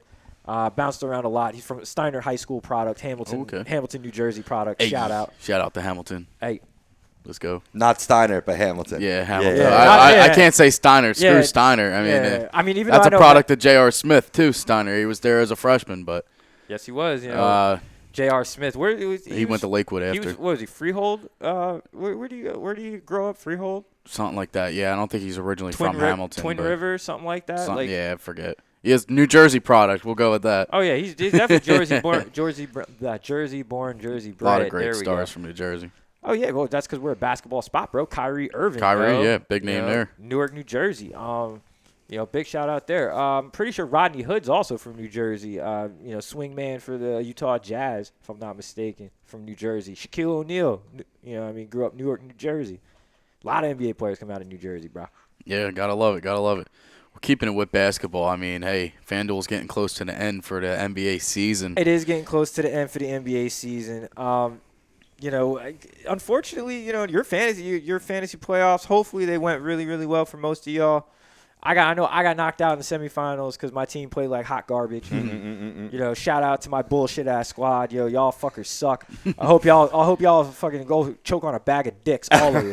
Damn. Quick question. Much like football, can you continue playing fantasy basketball into the NBA playoffs? Of course, as long as there's two games. Right. As long as there's 2 games a day, you good. Yeah, nice. I haven't played it. I skipped all of last season for basketball, but I'm pretty sure you can. I mean, I'm sure. I thought so, but I just wasn't sure when you said limited time available left. But there is. I mean, it's still in terms of the grand spectrum of the whole season. Yeah, you got about 4 weeks. More importantly, you got teams that are clinching playoff spots now and doing the respectable thing and resting guys because they have nothing to play for, not just resting guys just because they're tired. Millionaires getting arrested while hundredaires are paying, hundreds of dollars to go watch y'all bum asses sit on the bench in your $1,000 suits. The thing that pissed me off, though, about the wrestling, and it's not LeBron James, but no, I can't not little guys like Darren Collinson.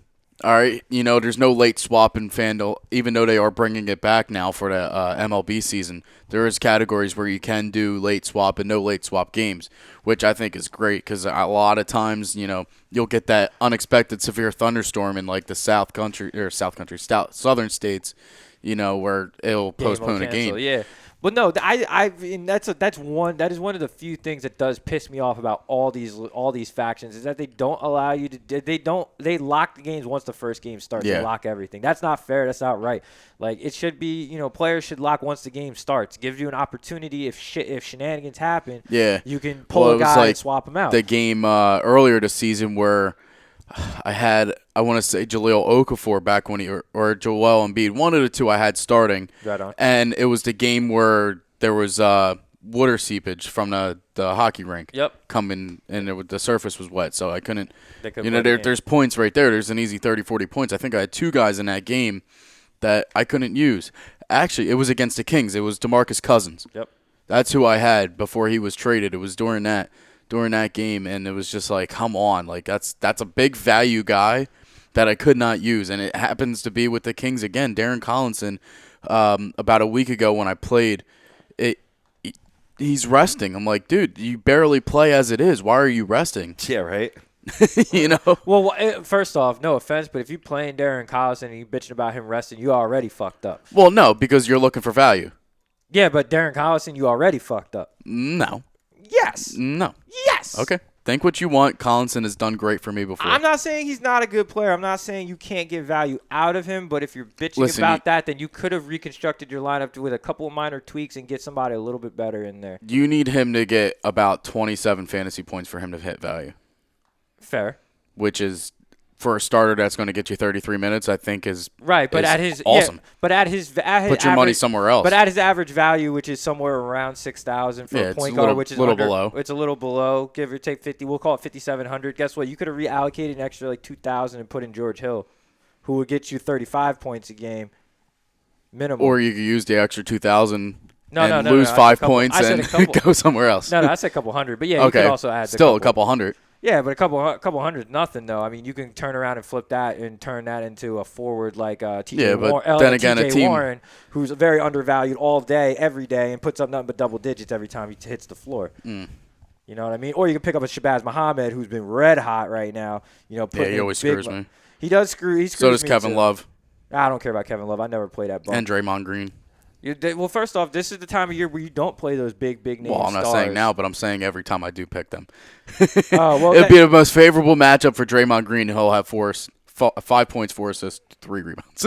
Right. Well, thanks. Well, that's why you don't play him in those matchups, bro. That's why you play him against like the Knicks. Yeah. Because it's a favorable matchup. That's what I'm saying. I know. That was really bad, bro. But I mean, that's But on the flip side of that, that's why you play guys against him, like what is it, Guillermo Hernan Gomez? Yeah. You know what I mean? Who had a monster game in that game, if I'm not mistaken. I believe he had like 16 points or 12 points, 16 rebounds or something like that. Just a nice double-double.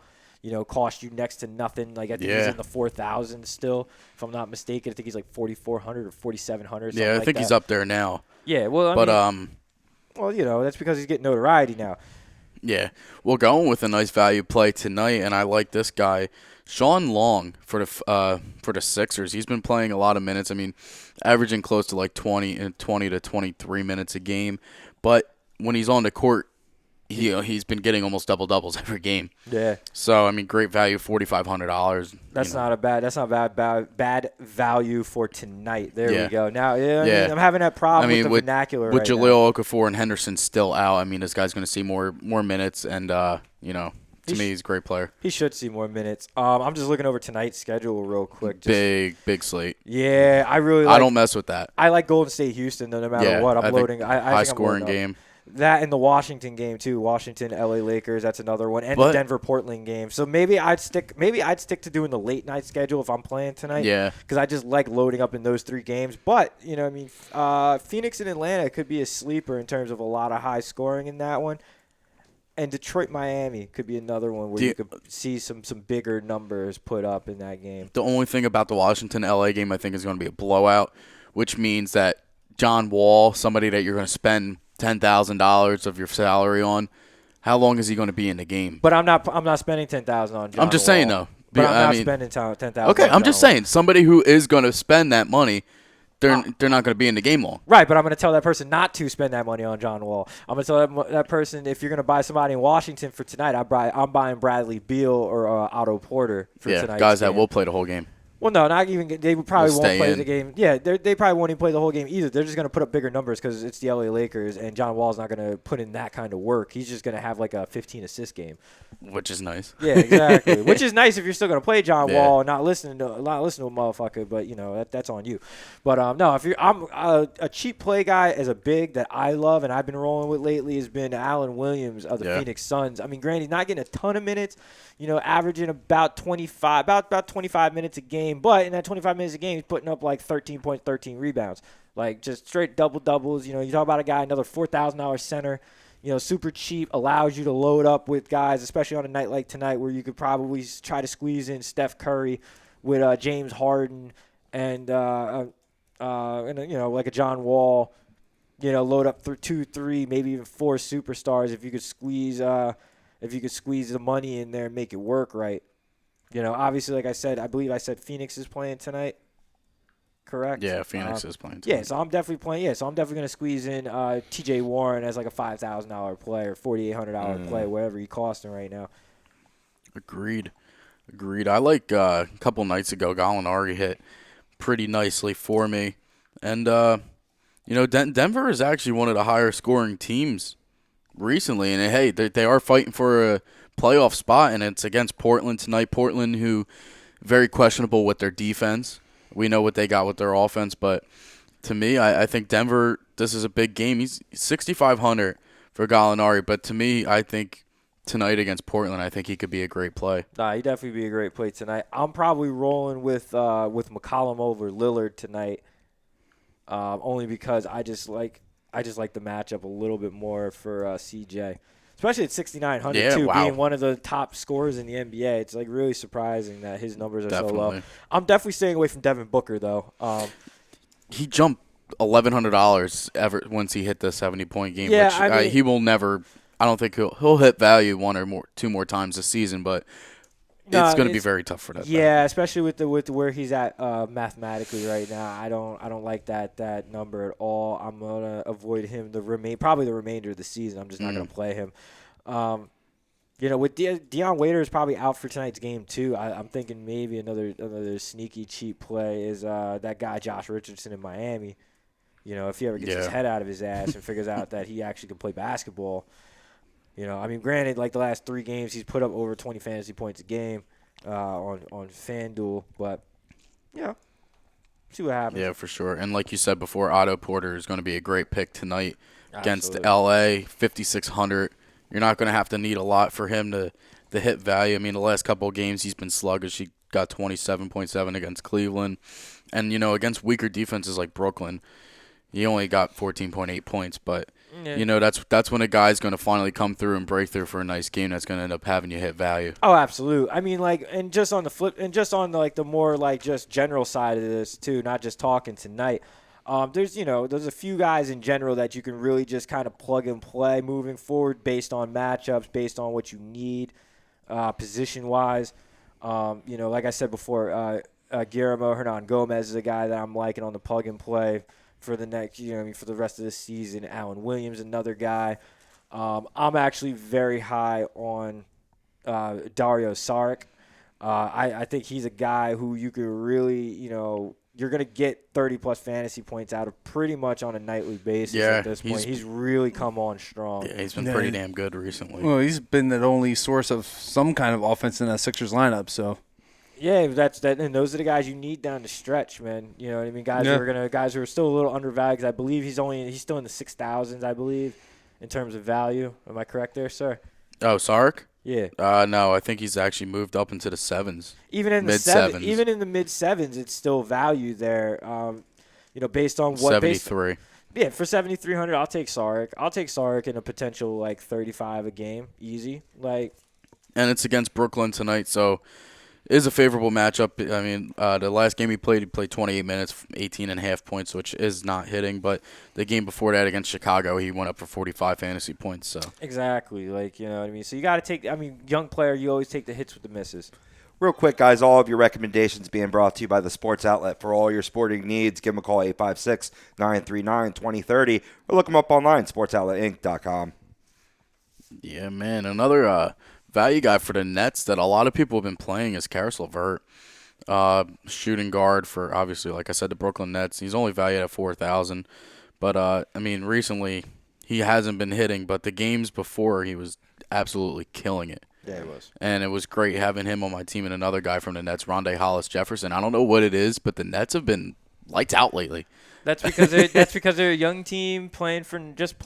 Everybody else is kind of like game. Everybody else is kind of like getting ready to go play golf, or they're getting ready for the playoffs, so they're resting guys. So they're just hitting the right time of year, and that's the time. This is the time of year to be looking at players like that. Go look at the worst teams in the league, see what they're doing, see what the younger players on their team are doing, and you know what? You'll be surprised. You'll find a lot of $3,000-$4,000 players that are actually playing like $6,000-$7,000 players right now, and those are the guys you really want to load up your lineup with. That way you can grab those superstars to balance out lineups. I'm looking at Rondé Hollis-Jefferson right now, only $4,700, and he's averaged about 31 points in the last 3 games for fantasy points. So I mean, great play, and he's doing all that in about an average of 20-21 minutes a game. Yeah, I mean, like a Robert Covington even.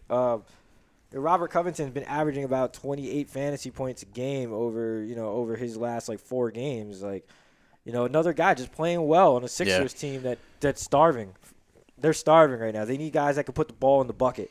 Yeah, what do you say? You go for a big man during a sloppy game like this, like a game that's going to be semi-high scoring, but a lot of missed shots. Oh, absolutely. You go for a big man. The bigger and the cheaper, the better, almost in this scenario. Yeah, because he's going to put up the points. But are you going to save money tonight for Sean Long, or are you going to go for Brook Lopez? Ooh, and spend that money.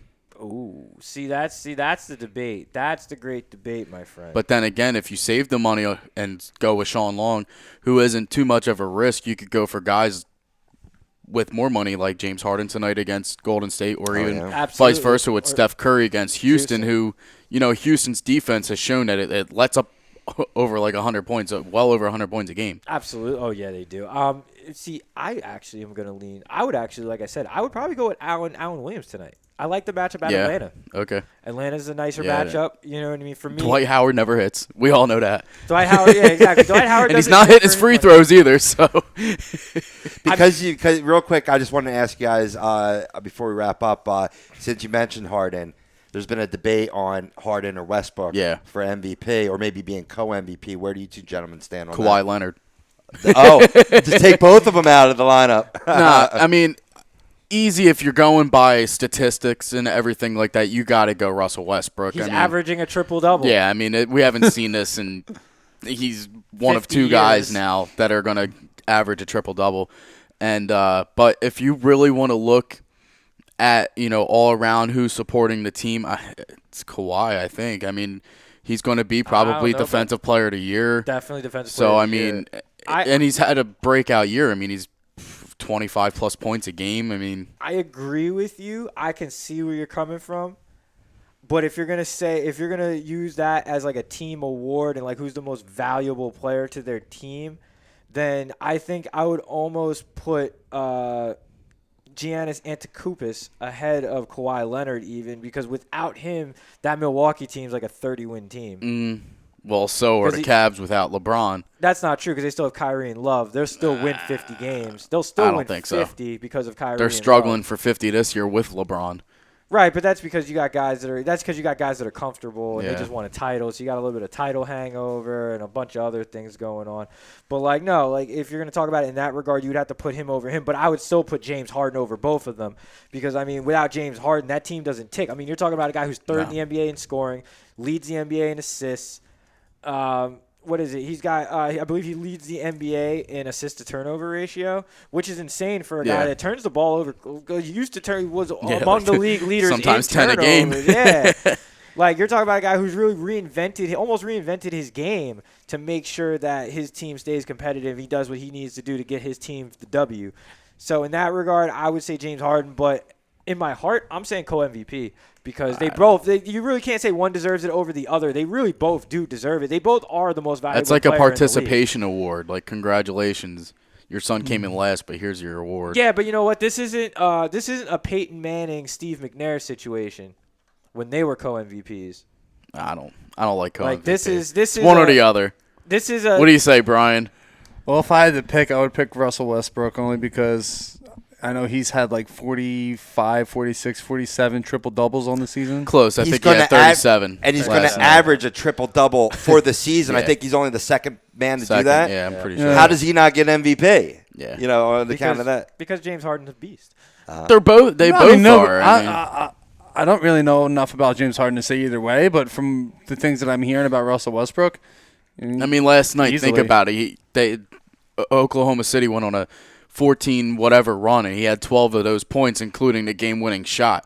So, I mean, that's just clarifying for last night's game, but clarifying for the whole season. 37 triple-doubles. I mean, come on. That's what LeBron's had in his whole career, and he's doing that in one season. I've never seen that before. I've never seen a guy that's averaging over almost 32 points a game, and he's averaging almost 11 rebounds, 11 assists. I mean, this guy's 6'4", 6'5", and he's out rebounding the biggest bigs in the league. 6'3". Okay, 6'3". You're only making my case even better. Yeah. I mean, come on. I don't know. But I mean, this is why he's not. This is why it's co-MVP or James Harden. I mean, James Harden also averaging 29.4 a game. Like I said, leads the NBA in assists with 11.3 a game. 8 rebounds a game, a steal and a half a game, shooting 45% from the field. Yeah, he does that's great. everything that he does. I mean, not for nothing, the one knock on Russell Westbrook is the shooting percentage. The shooting percentage is in the mid-30s. Yeah, and he does turn the ball over a lot too. But I mean, let's be real. 51 and 22 are the Houston Rockets. Oklahoma City Thunder are 41 and 31.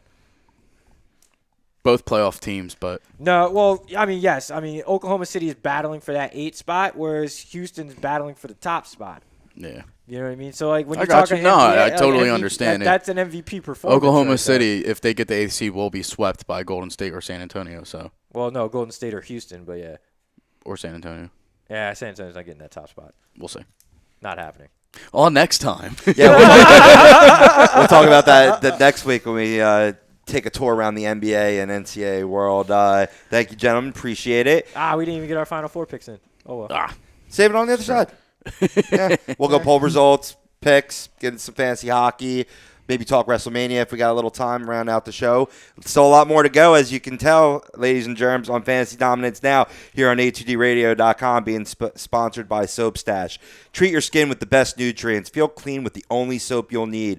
It's got the highest grade carrier oils, which are ingrained in all of their products, which are 100% natural. So contact Soap Stash today. They're having great spring super sale savings. Get selected soaps at only $2 a bar, and you get super sale savings at 3 bars for $5. Inbox them now on Facebook, Soap Stash LLC, and the sale's only available on Facebook, and while supplies last, you can choose from classic and popular scents like Blue Sky, Solid, Cocoa Dreams, Triple Butter, Golden Aragon, and Peppermint. Sale ends April 20th.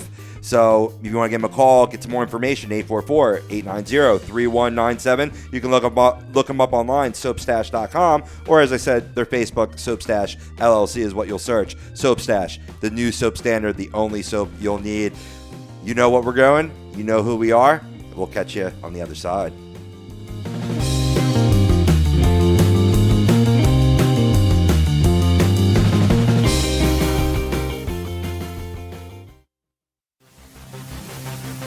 Welcome in to the worldwide leader of what? Real talk, A2DRadio.com.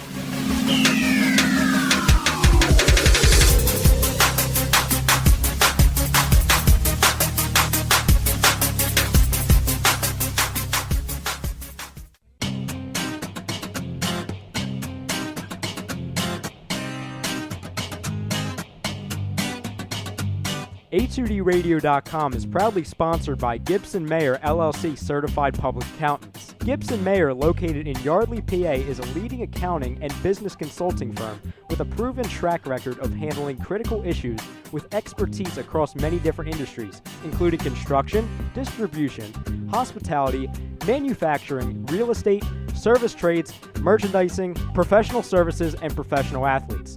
Give them a call at 215-369-3300.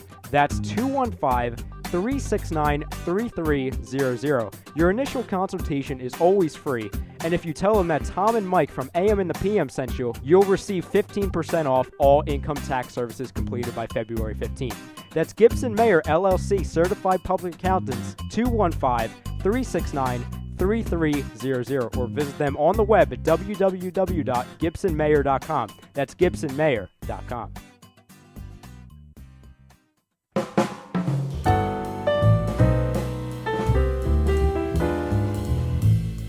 Fellas, you ever come in from that baseball or football game and your woman won't come near you because you stink beyond belief? Then you need Soap Stash. You should never settle for a generic hygiene product that only covers up the stench. Treat your skin with the best nutrients. Feel clean with the only soap you'll need. The highest grade carrier oils are ingrained in all of their products, which are 100% natural and terrific for your skin. No sulfates, parabens, or phthalates, and synthetic fragrance free. Contact Soap Stash for your sample package and give your woman what she deserves. You can contact Soap Stash at 844-890-3197 or visit them on the web at soapstash.com or Facebook at Soapstash LLC. Once again, their number is 844-890-3197. Soap Stash, the new soap standard.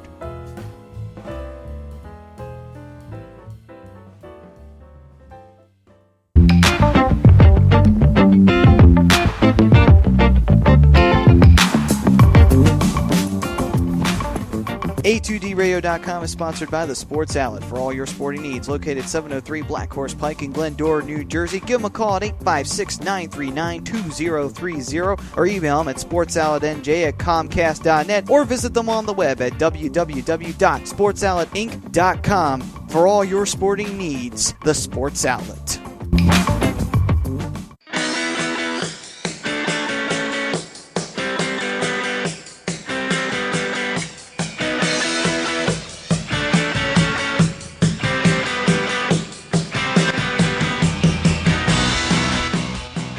Do you need to get your skills in shape? Then contact the Scanzano Sports Center, located at 5 Carnegie Plaza in Cherry Hill, New Jersey. You can give them a call at 856-889-3434 or visit them on the web at www.scanzanosports.com. John Scanzano offers individual, semi-private, and team training lessons in hitting, pitching, catching, outfield, along with turf rentals. The Scanzano Sports Center is equipped with a 31,000 square foot indoor facility, 4 batting cages, and a 4,000 square foot strengthening and conditioning room. So what are you waiting for? Contact the Scanzano Sports Center today.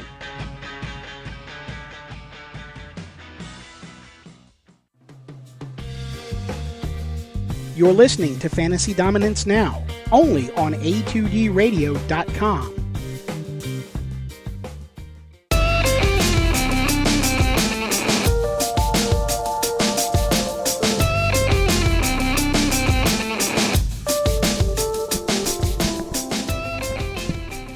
And welcome back to today's Fantasy Dominance Now here on A2DRadio.com. Brian Daly, Mike Kleinkoff, Doug Pitchford, yours truly, Rob Povia, Matt Sudi is in the production chair bringing you all today's Fantasy Dominance.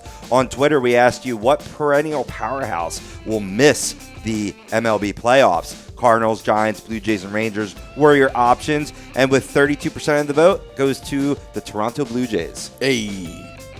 Definitely picking up some of the reasonings that we gave earlier in the show.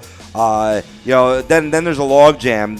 Cardinals and Giants tied at 23%. Rangers last place 22%. But still some people voting out there for the Rangers. I thought that would be a whopping 0% and that I was smoking some crack. But apparently I'm not. You have 22 hours left to vote. Definitely to get the final results of what's been a really popular poll. I mean, Cardinals probably won't make it. Not in the... with what's been going on, and then you got the Blue Jays, who I think are going to just get in slightly. by the skin of their teeth. I don't think the Rangers are going to make it. Right. So, I mean, it's a toss-up. It is a toss-up. Sponsoring today's poll is Liberty Event Rentals. For all your party needs, give them a call, 267-314-7368, or look them up online, libertyeventrentals.com. Now, gentlemen, before we get into the fantasy hockey, you said you wanted to make some picks for this NCAA Final Four. I mean, yeah, man, it's the Final Four, bro. Why not, right? Why not? Was that tonight? No, it's April Fool's Day, Saturday. Yep, Saturday's the Final Four. Monday's the championship game. Saturday's April Fool's Day? I just came up with a really good prank for my boss. Nice. You're not going to work. Nice. Oh, no, I'm going to work. But it's just what I'm going to do at work. No balls in the soup, bro. No balls in the soup. Don't worry. God, stop it. I used to pull some. Hey, man, I pulled some shenanigans at working at restaurants to people. I don't pull shenanigans. Listen, you don't be like I gotta give this. I gotta Nice. give Now this you're going to have a advice felony everyone. against you. Just give your goddamn picks, man. We got to have some time for fantasy hockey. Come on. Let's go. Well, all right, here we go. I got UNC beating Oregon for that. I think it's going to be the two number ones. I feel bad for South Carolina saying that they're going to lose. I do think they have a chance, but Gonzaga all around is a stronger team, and I did have them losing as my first number one team losing. But By having the Gamecocks already won by getting to the Final Four, Yes. I mean, who had them go? Nobody. Anybody have them in the bracket? 0.8% Wow. of brackets. Wow. Nope, didn't have them. I actually had them in the. I think I had them losing in the Sweet 16. So I did have them making a small run. I didn't think they'd do all this. No, I'm also taking Gonzaga. I just think that they're just a bigger team, better team, stronger team. I mean, they're one of the top teams in all of college basketball, both in defensive efficiency and offensive efficiency.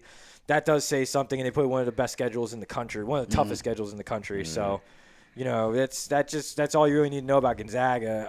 I think UNC is just going to steamroll Oregon. If Oregon was 100% healthy, if they had that center, I can't remember his name, who broke his leg in the I think it was in the Pac-12 championship game. He landed awkwardly and broke his leg or tore his ACL or something like that. So he's out for his season was over right then and there. But if he was still playing, I would say that Oregon would probably win this game. But because of that injury in particular, I think UNC does. Yeah, I'm just gonna make it easy here. I'm gonna go UNC, obviously against Gonzaga, and UNC wins 82-79. Nah, man. Bulldogs all day. They're going to win their first title in quite some time. First NCAA championship quite some time, ever, because I don't think they've ever won one. I just want one of my brackets to be correct. So either way, I'll have. Well, I actually have Gonzaga winning in 3 of my brackets. So I'm going to roll with the bracket and say Gonzaga wins. I'm going to say it's going to be 77-70. Now, they've been an upstart school that certainly was that Cinderella and then became a powerhouse. Yeah. Is this the first time that they're in the Final Four? Yes. It is. Okay. I thought I read that somewhere. No, this is their first Final Four appearance, but I'm not going to call them a Cinderella or anything like that because they've been around they've been around this college basketball scene and been a major tournament contender. I said they have been. This is 6 years ago, when they were beating San Diego State and making some noise. Yeah, but even before then, they were making noise, making it to Sweet 16s with guys like John Stockton, Dan Dickow when I was growing up. They've always had quality players come out of that program. I just think now they're getting a lot more national recognition and attention than they've used to in the last probably 5 years, I'd say. Cool. Agreed. Cool. All right, let's move on to some thank you, gentlemen. Appreciate that. Let's go on to some fantasy hockey. I want to start with, we're going to have time to go into it much more in depth on Hockey Happy Hour, which is live at 3 p.m. on these same airwaves, a2dradio.com. But just to, for some of our fans here of the FDN, roughly about 78 games remaining, really the one race to watch is the three-headed beast of the Maple Leafs, Bruins, and Islanders. 2 will make it and 1 will not, either the third in the Atlantic or the second wild card. So, Brian, let me put it to you, man. Who do you see making it in? In that third spot in the division, I think it's gonna be Toronto. Toronto's a really good young team. They got a great goaltender in Freddie Anderson. Their defense has been playing really well all season long. Austin Matthews has really, helped turn this team around with the likes of Mitch Marner and William Nylander. And this team rebounded really quickly after last season. Yeah. And I think because of great play from the rookies, you didn't expect it. Maybe with Austin Matthews, but some of the other guys, you didn't expect it this soon to be, dominant in the NHL. Kids like Mitch Marner, no. Yeah. They didn't even expect him to make the roster coming off of training camp. Right. But he did. He came in, and now I believe he's got 40 points on the season, 30, 40 points, somewhere around there in that ballpark number. Pretty nasty. He's had a tremendous rookie season. So has William Nylander. Right. He got some accreditation there, but still, you figure Babcock had maybe a 3 to 5 year plan. You didn't really expect it this soon. I don't think anybody expected it this soon. Like I said, it's a roster full of young, good players. Right. Wait, didn't his dad play in the NHL? William, yes, he did. Thought I recognized that name. Young Nylander. Young Nylander. There can only be one. Right. He's better than his dad, I think. So out of the Bruins and Islanders, who gets the wild card? I think the Islanders do. They had a really, really rough start to the season, and they really have started to, play like they were expected to play all season long. Thomas Greiss is coming, and he's taken a really good, strong hold of that starting goaltender's job. The offense has really come about really strong lately. And I think Doug Weight has a lot to do with that. Right. Jack Capuano started the season as an Islanders head coach, and whatever he was trying to do wasn't working. Right. Fire him, you bring in Doug Weight. Sometimes that's what a team really needs to take off, and this Islanders team is taking off. Right. Do you think it's just a different voice, or do you think it has more to do with the fact that now you're talking about a former player, which a lot of these younger players actually watch play, and it's more of a mutual respect because they know what this guy brings to the table. They see the numbers, they've seen what he's done on tape. I think it's a mixture of that, and it's sometimes for a lot of younger players, it's a system. Like football, not every player is suited for every system. That's true. Agreed. You also have Tampa Bay in that mix, too. I didn't want to ignore Tampa Bay. I mean, no, you can't ignore. They crept back listen, in, you too. can't. Despite them not having Steven Stamkos, this Tampa Bay Lightning team is still very, very dangerous. Andrei Vasilevsky has been Finally showing up. yes.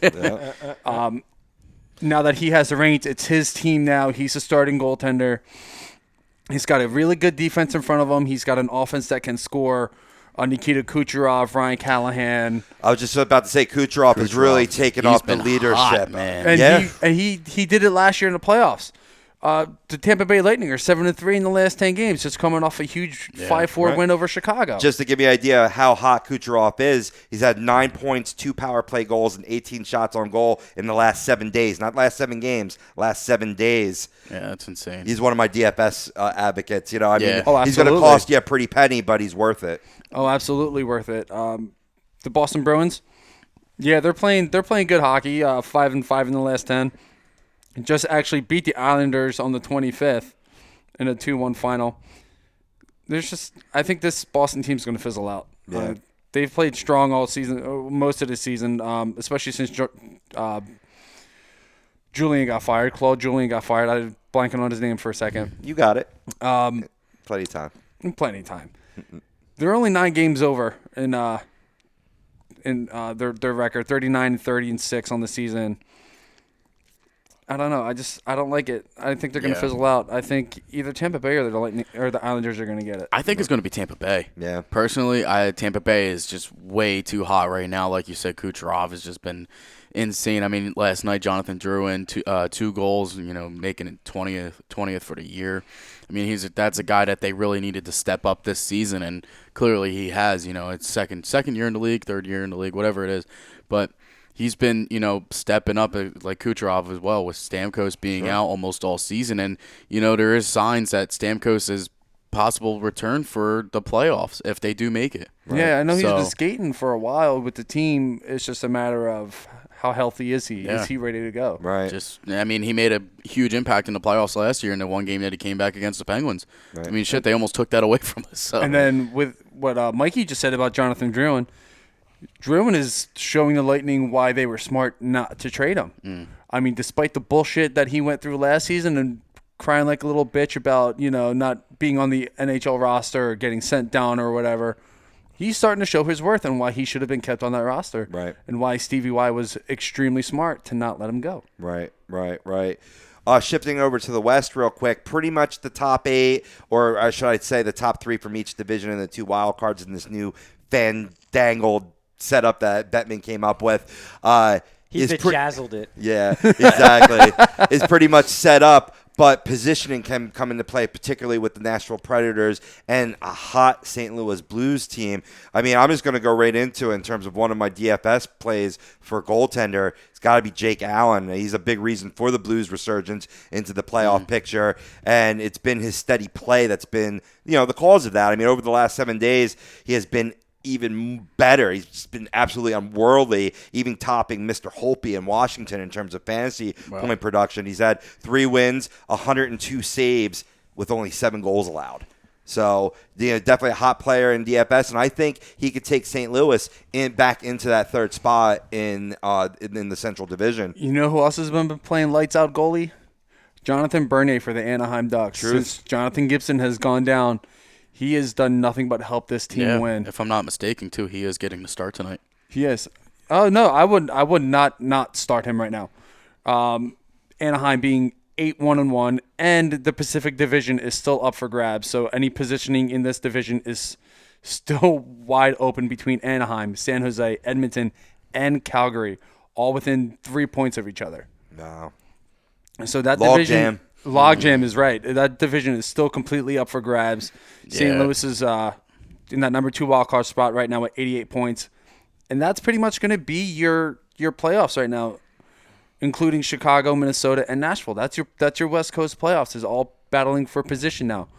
The team that's next in line is the Los Angeles Kings, who are 77 points on the season. Yeah, too far. Too far. I'm going to go Edmonton in the West as that number, or the Pacific as the number 2. I don't think they'll reach number 1, but San Jose has been horrible lately. 3 of their last 7, 3 wins in their last 10 games.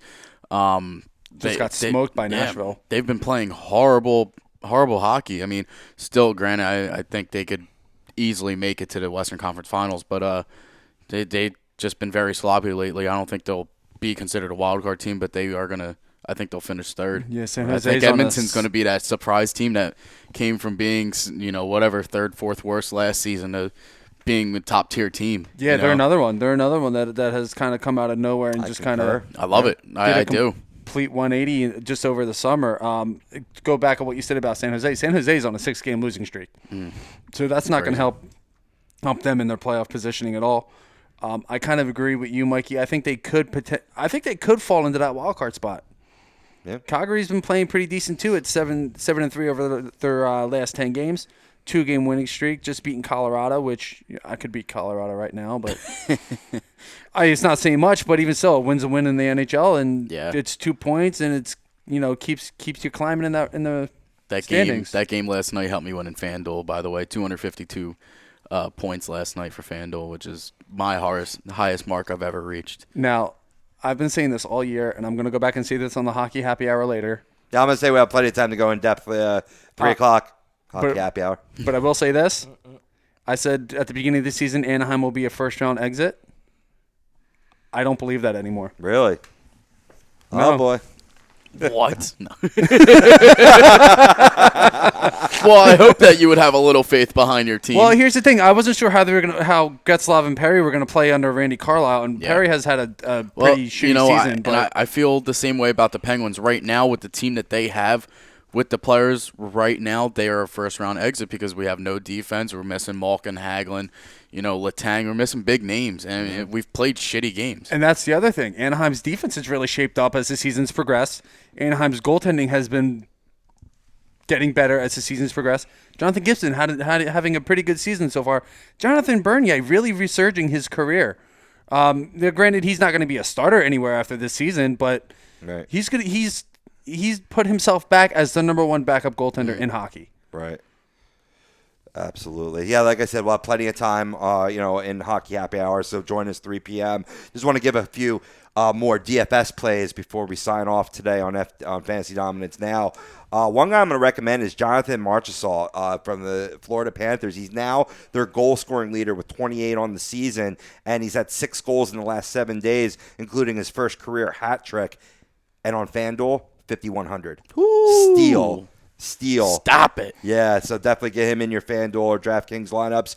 On the defensive side, Andre Sekera, Edmonton Oilers, has been pretty good over the last 7 days. Put up a goal, 4 assists, 2 of them on the power play, so he's getting more power play time, and he's amassed 10 block shots over That's what you want to see with the defense, exactly. Right, and over the same 7 days, he's also a bargain on FanDuel, 4,600. Ooh. So get him in there. Absolutely. Also, real quick, teams that have clinched the playoffs: Washington, Columbus, Pittsburgh. So the Metropolitan is set. And in the West, it's been Chicago, Minnesota that have clinched. And tonight, if Anaheim beats the Vancouver Canucks, they're in. Right. Which I think will happen. Right. Agreed. Absolutely. In shutout fashion, 4-0. Absolutely. All of our DFS advice for both fantasy basketball and fantasy hockey, as well as the roof that we're under here at the BMW of Atlantic City Studios, is sponsored by the BMW of Atlantic City dealership. And it's easy to get 2 minutes off of exit 37 on the Garden State Parkway. And they have one question for you. Have you ever wanted to drive the ultimate driving experience? Go see them there in Egg Harbor Township, New Jersey, BMW of Atlantic City. All right, so gentlemen, we're about to sign off. WrestleMania is this Sunday. One little parting shot before we hit the stop stream button. Why is Bill Goldberg, Brock Lesnar headlining the show? Boo. Bill. Wrestling is boring. I'm actually not looking forward to WrestleMania. I hope you coming by? I hope you're coming by. I hope you lose some hair for that. Okay. Yeah, I don't know. Hey, WrestleMania is always the show if you're a wrestling fan, the one to watch. I'm a fair weather fan. I come in and out. Yeah. But at That's least I'm loyal where it counts. That's most right? wrestling fans. Right. All right, so let's wrap this up. For Brian Daly, Mike Kleinkoff, Doug Pitchford, Matt Tensuti on the ones and twos. I'm Rob Povia.